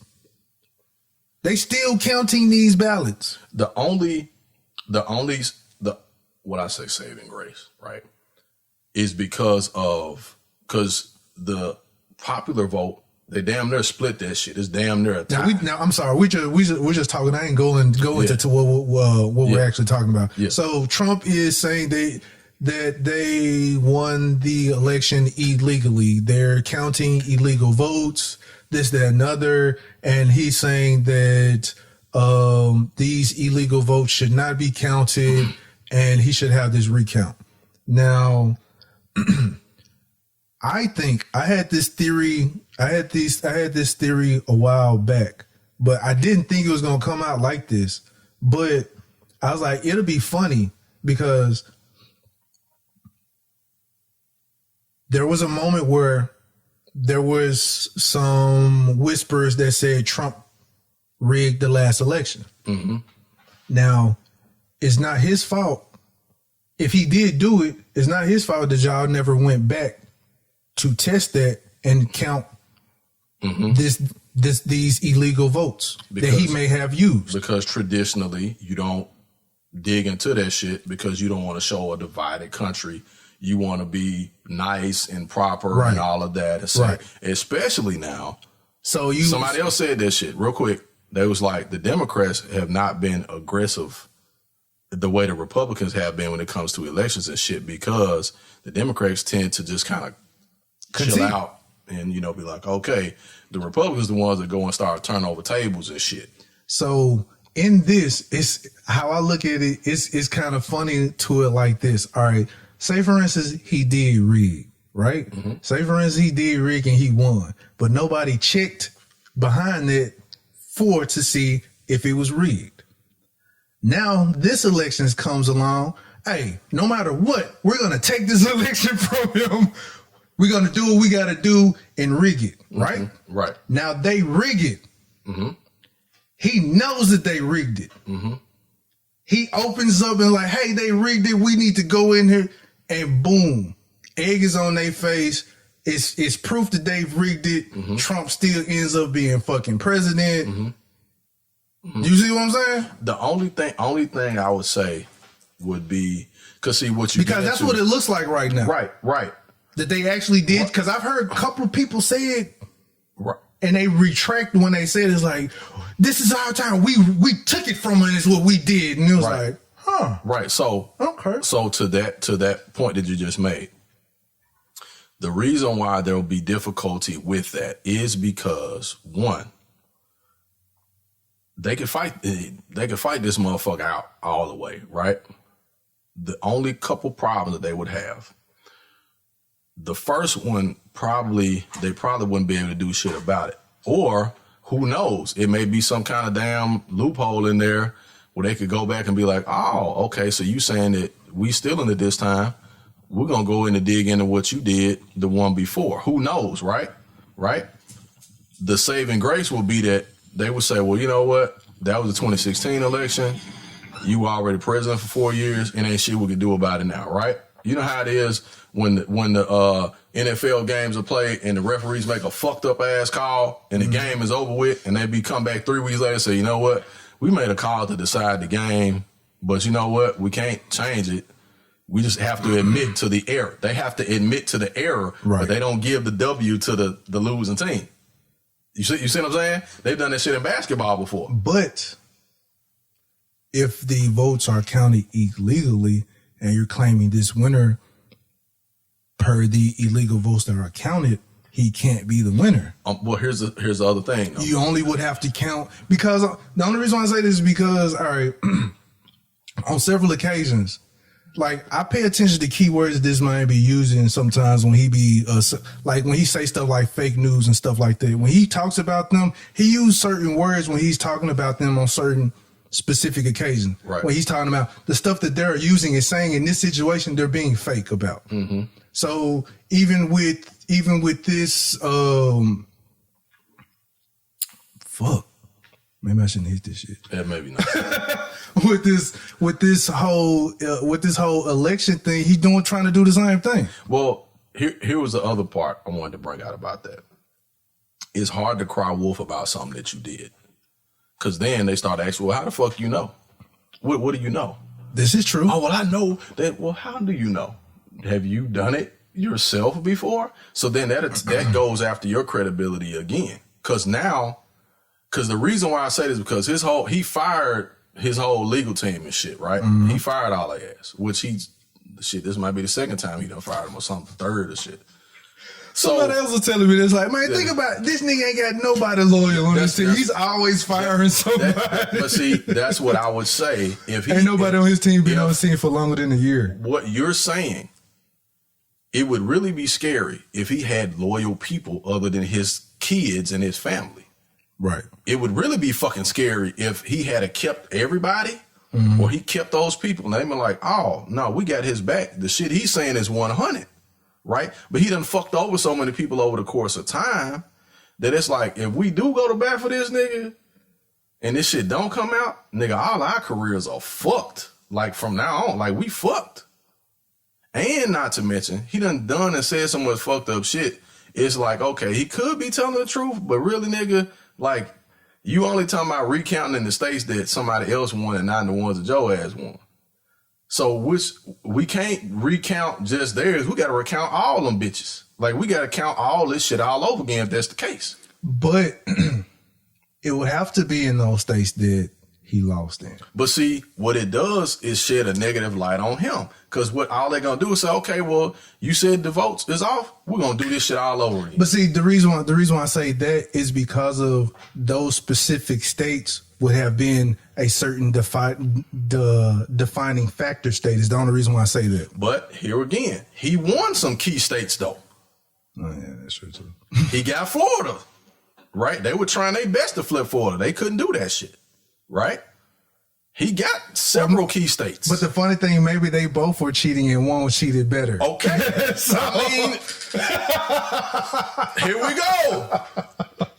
You see what I'm saying? But if one brings out proof to the other that they've cheated, again, I'm the winner. No. Again, I may be the winner, but now you finna dig back into my shit. No. I'm talking about they were both cheating during this one. But that's what I'm saying. Gotcha. That's what I'm saying. If I know we both was cheating, right? That's like we both doing street shit, right? Mm-hmm. And we out here in this shit. That's why they call a snitch a snitch. A snitch ain't a person that see it from the outside and tell. A snitch is a motherfucker that was doing it with you and tell. So he can't cause he finna get caught. So I'm like, oh shit. And then they go like, but I know I won those states. I won those states. I won them motherfuckers because I cheated to get them, bitch. Right. You know what I'm saying? I paid someone to give me those states. I paid for my shit. He paid for his shit too. Like, that's the motherfucker. Like, what's this shit when Kobe got caught cheating? And he was like, I should have paid my women like Shaq did. He's like, bro, Kobe, come on, dog. Yeah. Like, You gonna throw me under the bus? like, damn, like, if we all doing this shit, we all doing it. Right. Nigga, just handle your shit. You know what I mean? Shit ain't got to do with me. Well, nobody even talking about me over there. No, like, the fuck wrong with you? You know? You know what I'm saying? And then he had to come back later and be like, I just misspoke. So now that's the Shaq reason. is a good husband. He's a good father figure. Shaq's like, nah, nigga, I beat your motherfucking ass. You better keep my name out this shit. So now that's why you have the media out here, media shaming this nigga. Yep. Hey, come on out and just concede already. Leave this shit alone, because we just might get found out too, motherfucker. They laying it on thick. You need to concede already. They shaming him, making him try and seem like he less than a man. Well, all of this shit. Again, he fucked himself on that, because had he been, that's why Bush was able to get away with that shit. That's why Bush was able to get away with that shit. Think about it. Think about it, really. He wasn't no shit talker. That's what I'm saying. All the shit talkers was behind closed doors. Bush didn't talk. Bush talked shit to other countries. Yeah. Bush didn't do a whole lot of talking shit to his opponents. Like, he would say shit, you know, you mess with this country. Yeah, he would start talking shit about other countries, because see, that got the majority on his side here. Mm-hmm. You see what I'm saying? Yeah. And they had Bush's back. Like, motherfuckers, they would be like, you talk about George W. Bush, some bitch, I'll blow your fucking brains out right now. These motherfuckers, they'll ride. They really ride more for the ideal. They ain't really riding for Trump. They just using Trump as the avenue to bring their own racist shit out. Mm-hmm. If it come down to it, they'll, you know, they don't really care too much about Trump. Trump don't fuck their ass too. They just using the benefit of being like, hey, you know, man, Trump don't fuck them motherfuckers. Yes, he has. He done fuck them po ass white folks ass over. He done fuck them motherfuckers over. Because them motherfuckers suffering a lot worse than some of our asses is. Po white folks. But see, po white folks is just will be summed in with niggas. And that's what I'm saying. But what I'm saying is that on the majority, you saying fucking people over. He ain't fucking the people who make money over. No. Definitely not. That's what this country is run on, though. But that's what I'm saying.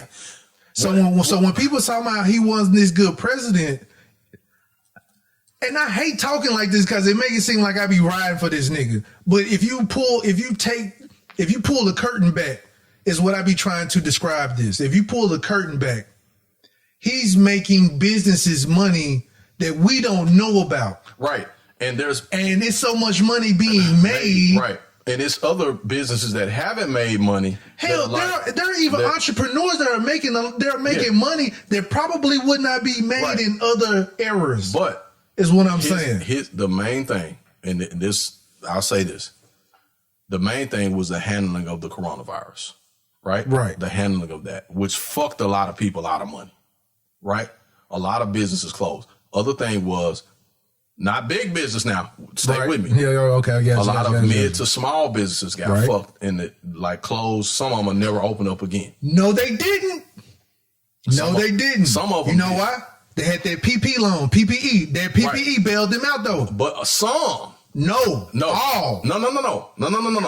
I'm gonna tell you why I said some. All. Do you realize the LA Lakers got money? You realize Kanye West got money? That's why I said all. But everyone got money. Right. But nobody, right? You don't want to be a billionaire fucking company. And when the news, that's the other fake news shit, right? When they start reporting these big ass companies that were getting all these motherfucking loans and shit, and you like, damn. And then even all them damn CEOs and shit was stepping down because they ain't want that smoke because they had got that money. Right. So they didn't want that shit to be out there in the media because then the public who's suffering, the general population who's suffering, like, what the fuck? The LA Lakers got some money. Jeannie Bush and them got some money. First of all, why did you motherfuckers even apply for this shit in the first goddamn place? Because y'all don't need it. But what I'm saying is he made everybody some money. In some way. But the motherfuckers that's catching but again, it's not his fault that we all did not reach out to go and grab that money. Well, everything this year has been a money grab. I've been telling you that shit. No, honestly, no. Everything that's been going on this year is a bailout. I get it. What I'm saying is that the populace, right? The everyday person, whether you own a business or you work for a business or whatever the case is, right? Now, the people who are having to vet or being vetted are folks like, you know, so-and-so cleaning service, right? Who got 25,000, who got 50,000, who got 100,000. They're being vetted on what they spent their money on and so forth and so on. The Lakers, I'm using the Lakers as an example. Lakers is my team, right? Jeannie busting them, right? I'm not too sure if an organization like the Lakers would have even said they got the money unless the media reported that shit. But they couldn't. You got the everyday blue collar, white collar worker that's paying for the tickets to come to the games. Right. How they gonna view you after this shit? Oh, damn. You motherfucking billionaires. You got money. You got players on your team that's gonna be future billionaires. And y'all took $600 million. You took a bail. What the fuck you need a bailout for? Y'all got long ass money. Y'all don't even make y'all money on this shit. Y'all got money from other shit. But you know what I'm saying? But it's one of those where they say that the web and the twists and the turns of this shit is real deep. What's funny is we should all just start looking as far back as how long has these loans actually ever even existed? Mm-hmm. I don't think these loans were just created this year. No, they've always existed for a while. That shit been out there. But what I'm saying is that shit been out there. That's my point. Because there's been pandemic loans approved and shit like when other shit went on. Not of our knowledge. No, we didn't know nothing about it. Exactly. We didn't know nothing about it. That's what I'm saying. We didn't know shit about it. And we wonder, like, how does motherfucker, like, people be like, man, how do these companies be in existence and they don't even have no... What did we say at the beginning of the year in the podcast? What? We're going to see things clearly. We're going to see things clear. Yeah, you did say that. So... Yeah. This joint here is like everything, you're seeing things as far as, well, maybe we don't. Maybe I got my third eye thinking and I'm seeing things for what it is. No, I'm saying shit for what it is too. Because shit ain't just started. Like this shit this is a belt. I told you before, like with the school shit. Right. Open up the schools, let some kids get sick. It might not sound like a good thing to say, but businesses do not show empathy. No. Trump is a businessman and he's making businesses money. Right. Any form and way possible. Mm-hmm. Hey, you know another way you can make some money real quick? Open up the schools. Right. Open up the schools. Maybe your teacher gets sick. Maybe someone of the staff. Mm-hmm. They really won't die. Mm-hmm. They'll just cough away, take a couple of little vitamins and they'll get better. But once they get sick, you can close down the school. Mm-hmm. We'll give you a check. Right. Depending on the organization. Boom. Yeah. Now, guess who gets the money before the school do? Mm-hmm. Your mayor, the state and the city do. Yep. Before the school do. So guess what? If you open up all the schools and if the majority of some of the schools, like if some of the schools, most of the kids decide to do virtual learning, even if like 10% of the schools that open up and some of them get sick, that state still gonna get some money. And then that company that created the software like Zoom and shit. And all, y'all need to look up the CARES Act. Yep. And Microsoft and all of them motherfuckers. Look up the CARES Act and see what the CARES Act is. This is a CARES Act bailout. Yep. Everything from when even when the corporations open up to bring their employees back to work. Once the employees get sick, they're gonna shut the business down. Bailout. And guess what though, Jay? School is the same way. College is the same way. Guess what though, Jay? Guess what? This will be my last comment. It's all about the money. Think about the money. Think what Dion say. What you think about the insurance?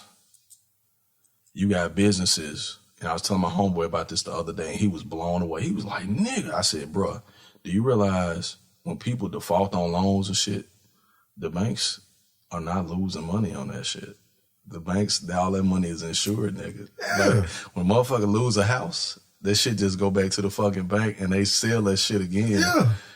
And it's already, that debt is already paid. They just gonna come after you to pay what you, that's why they take settlements. Right. That's why they say, okay, well, if you can't pay the whole 50 grand, just pay 25. We'll settle with that. Nigga, they done already got their motherfucking money. They done already got they'll their take money. less than that. They'll be like, Yeah. what can you pay? What can you pay? I You be $250, $250. Yep. Okay, cool. That's we'll good take enough, and we'll go ahead and close it Go out. ahead and close it out. That's $200 extra that they. Exactly, because they done already got paid on that loan, doc.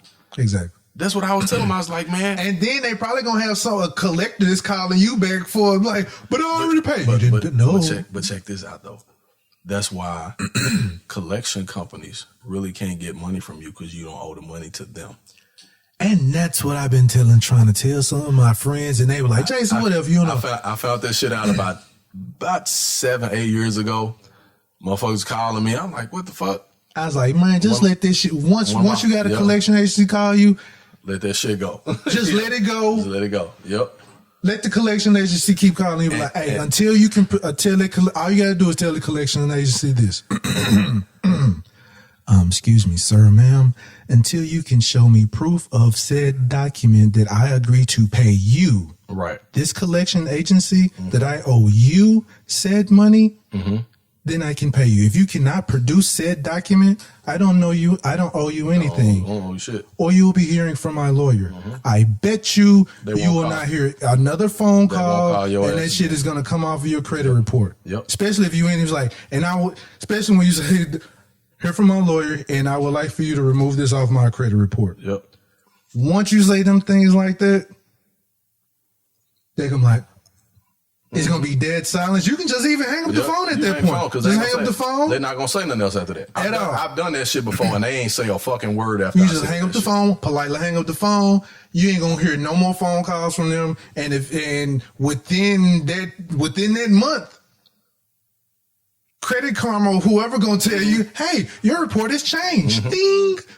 I'm telling you, man. That shit fucking happened to me. I'm telling you. That shit is fucking, I was like, you got to know the legalities. I had a repo, bro, from years ago, car repo. And I'm not going to talk the company, but I turned my car back in because I couldn't pay the note anymore. I called them and told myself, I can't pay this no more, man. I'm not making the money I was before.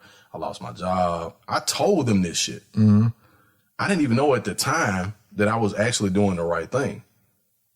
I called them and told them, hey, I need y'all to pick it up. I can't pay for it no more.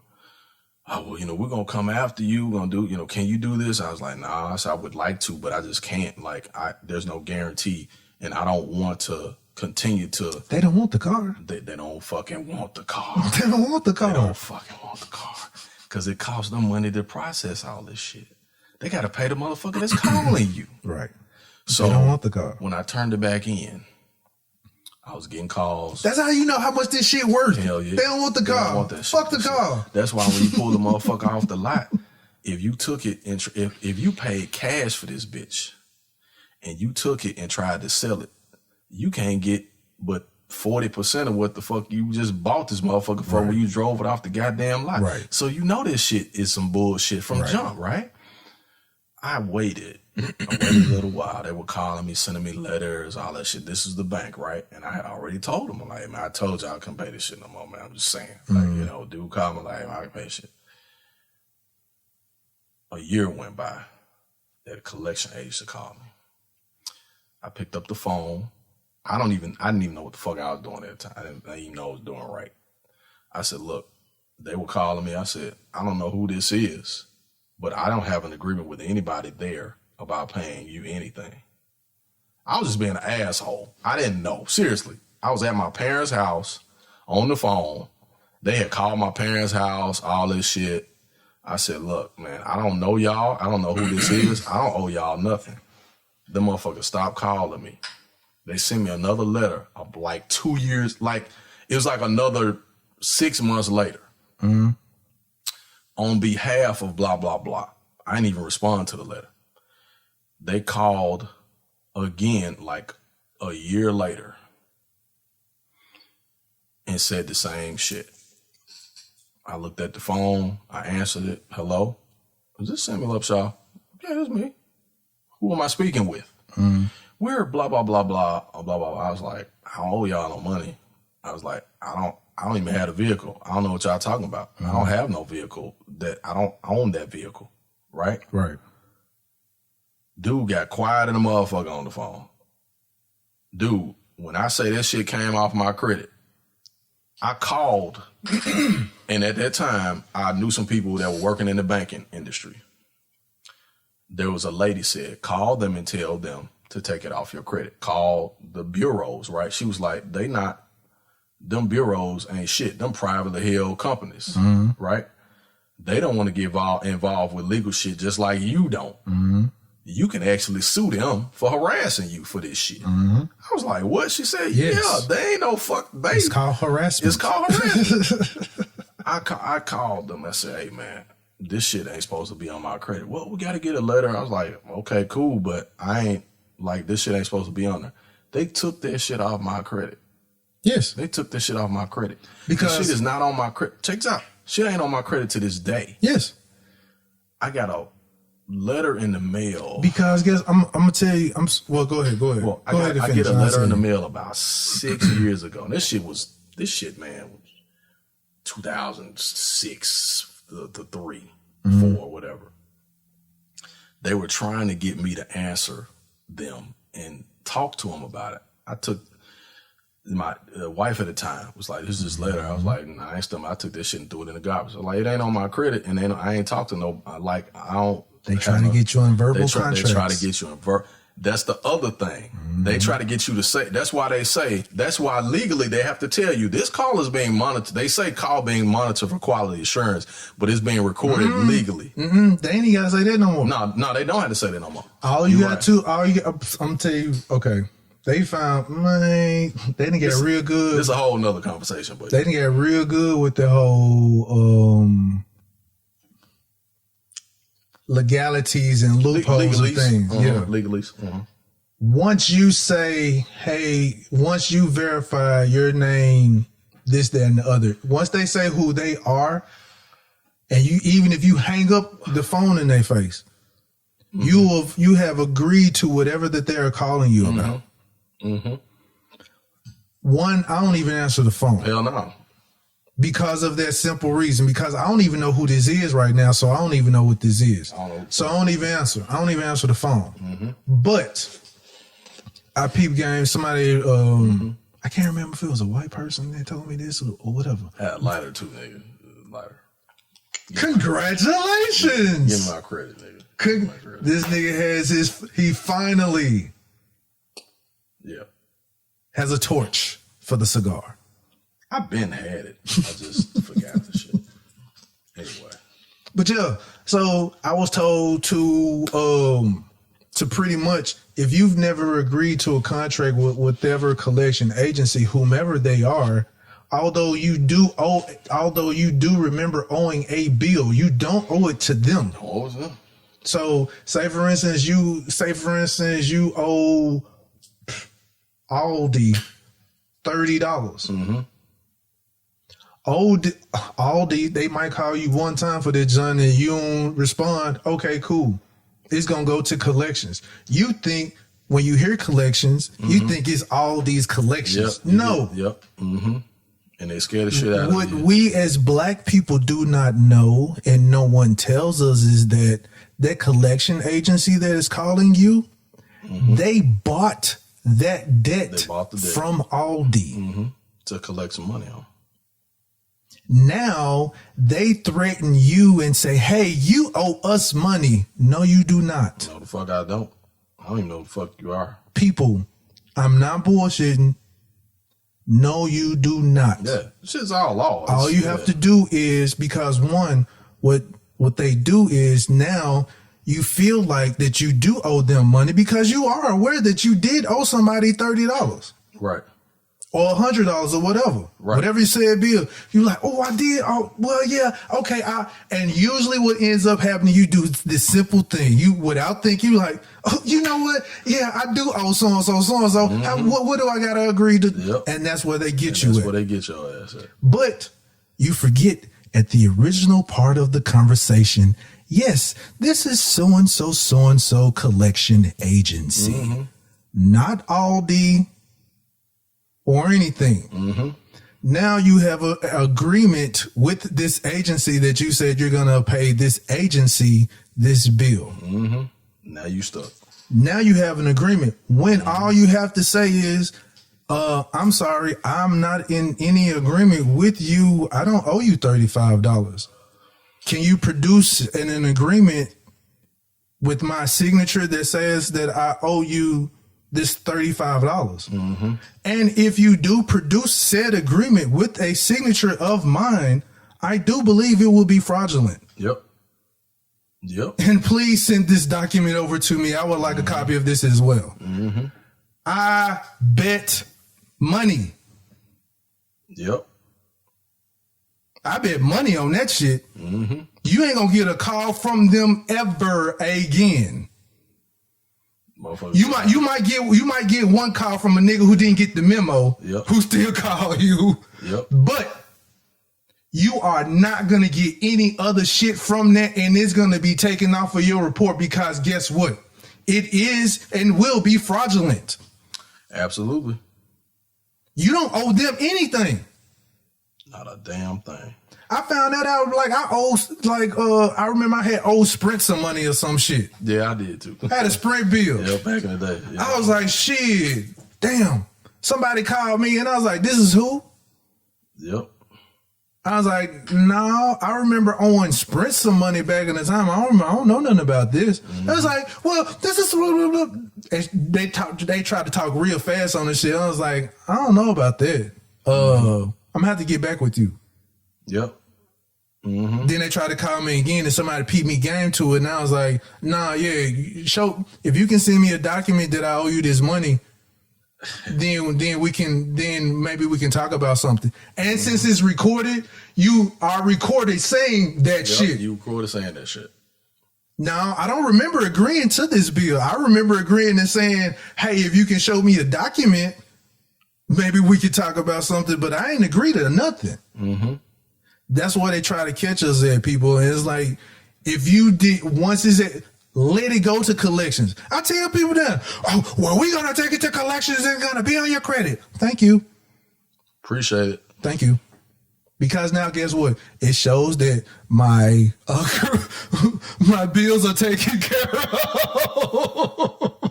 And I don't have any delinquent histories. Especially, and this will be my last comment. Especially when it's some shit that they shouldn't have been loaning to you in the first place, when you didn't even really qualify for the shit anyway. 2006 through 8 subprime mortgage lenders. Anybody out there? Are y'all still in business? They doing the same shit now too, by the way. I'm gonna leave it at that though. They doing the shit now. Anyway, I'm not gonna mess with my people that sell houses and shit. But they doing that shit again now. And y'all ass falling for that shit again. How the fuck you buy a $300,000 house during a fucking pandemic and you don't even know you gonna have a job next year? Anyway, that's a whole nother conversation. It's possible. Yeah, it's possible. Hey, we'll have to discuss it on mic. It's possible. Yeah, we gotta get some real estate people on here to talk about this shit. Real estate people, not just motherfuckers who sell shit. But respect to people who sell, because I got good real estate selling friends and all that. But that whole, that shit is a game like a motherfucker. What, real estate? No, that shit is a fucking game. Yes, that indeed. shit is a game, dog. Yes, you play it the right, you play different aspects of it and do what you got, because everybody needs some real estate, don't get me wrong. But that whole shit about borrowing money and all that shit, and motherfuckers borrowing money on shit that, again, dude, like it is, once we are privy to information, I try to get people to be behind the curtain. Nobody don't want to listen to me because it's not the thing. It's not sexy. Yeah, exactly. It's not sexy. But I'm like, dude, if you go behind the curtain, this is what's going on, my nigga. And this is what you probably should do. So, real quick, they talked about how quick houses are coming off the market now. Because it's a seller's market. It's not a buyer's market. People are paying 20, 30, 40 fucking % above appraisal to buy a house. Yes. That shit is fucking absurd. That shit is absurd. Dude, that 2-story junk down street right? Yeah. that junk going for like 70. Yeah. Yeah. So when they buy it, fix it up. 140. 140. Yeah.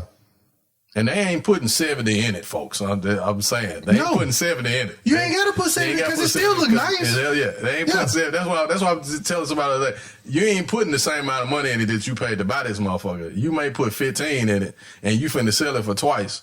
And the way people want to grab this shit so bad, you gonna sell it, right? And it's not like it's like bad over here. Yeah. So who ain't gonna pay 140 for this? Hell yeah. And it's a nice ass crib, and the neighborhood it's still nice in the moment. When we say still, like it really is. Like it's still a nice ass neighborhood. Dude, like for real, for real. That joint over there, it's a cove over there. Yeah. Over to the, I want to say it's like a little white joint. That joint already like going for like 160, 70 or something like that. You go down the road around the corner. It's for sale though, is what I'm saying. But what I'm saying is, as far as neighborhoods go, you go down the street around the corner, then you got some of the nicest fucking houses in the city. Right there. Right. New motherfuckers that's been built in the last 15 years. Right. 20 years. Right. You know what I'm saying? So the same shit in South Memphis. We focus, like, I put like this. People, if you can afford to buy a Birkin bag, you should be trying to buy you a house. Hell yeah. Hell yeah. Fuck taking a trip and shit. Fuck that shit. Yeah, you can take the trip next year. Take the trip next year. If you can afford. Hell yeah. And it's a tax write-off. It's a fucking tax write-off. But see, that's understanding. You gotta have more losses. Dude, hey man, I ain't gonna lie. Like, I'm gonna say this shit. I can say it. Like, this I'm speaking game as I learn game. So trust me. And being an entrepreneur, being a business owner now. Trust me. Next year is going to be the next 5 years is going to be really good years for me. Cause like I've kept all the shit. I got all the receipts, all the losses I took. Like the next 5 years is going to be good shit. All your losses. For real. Good shit, man. Count your losses, people. Hell yeah. Good shit, man. Good shit indeed. Hell yeah. Nigga lessons. Message. Message. That's what this will be. Nigga lessons. Nigga lessons. Messages. Shit, messages. Hell messages. Yeah. That's what we should put the applause right there on that shit for the show. That shit was classic. Another classic fucking episode that a lot of you motherfuckers will be downloading in the next 3 years. Like, damn, they said all that shit on there? Right. After we sign with Spotify or whatever. Or independent, and we just do a deal with them because we'll be independent. It'll be our shit. It'll be our own fucking media. Fuck that universal shit like we was doing 30 years ago. Now we doing some new shit. Right, definitely. Hell yeah. But yeah, we go ahead and wrap this junk up. Because we'll be signing other podcasters to our shit. Who has other content that they would like to rap about. Yeah. So yeah, any content creators, anybody who got ideas, who would like to do virtual podcasts, who would like to come in and just pod with us and speak your mind, speak your voice, or whatever, shit, holla. That's a real talk. Hit up in the DM. JWill does it. JWILLDOESTV. JWill got like TV. 5 of them motherfuckers. JWill@gmail.com. JWill@gmail.com. And Blue Jay Productions. What is it? Production. It's Productions Blue Jay. Yeah. Productionsbluejay@gmail.com. Yeah. So shit, hit any of them junks up if you want to get on. Just like I said, if you're not in the city, you want to do Zoom pod. Hey, we can do that too. So holla at me. But like I said, we can go ahead and wrap this junk up. I am your host, Jason JWill Does It. And I got my guy, you know what? I ain't even been checking my nigga, been on good vibes, so I can't check him today. Yeah, we on good vibes. We ain't checking today. Ivan the Grizzly. That would be me. IVAN. The Great. And we are the Off on the Tangent podcast, and we're about to this jaunt. Holla back. Peace. 100. Holla.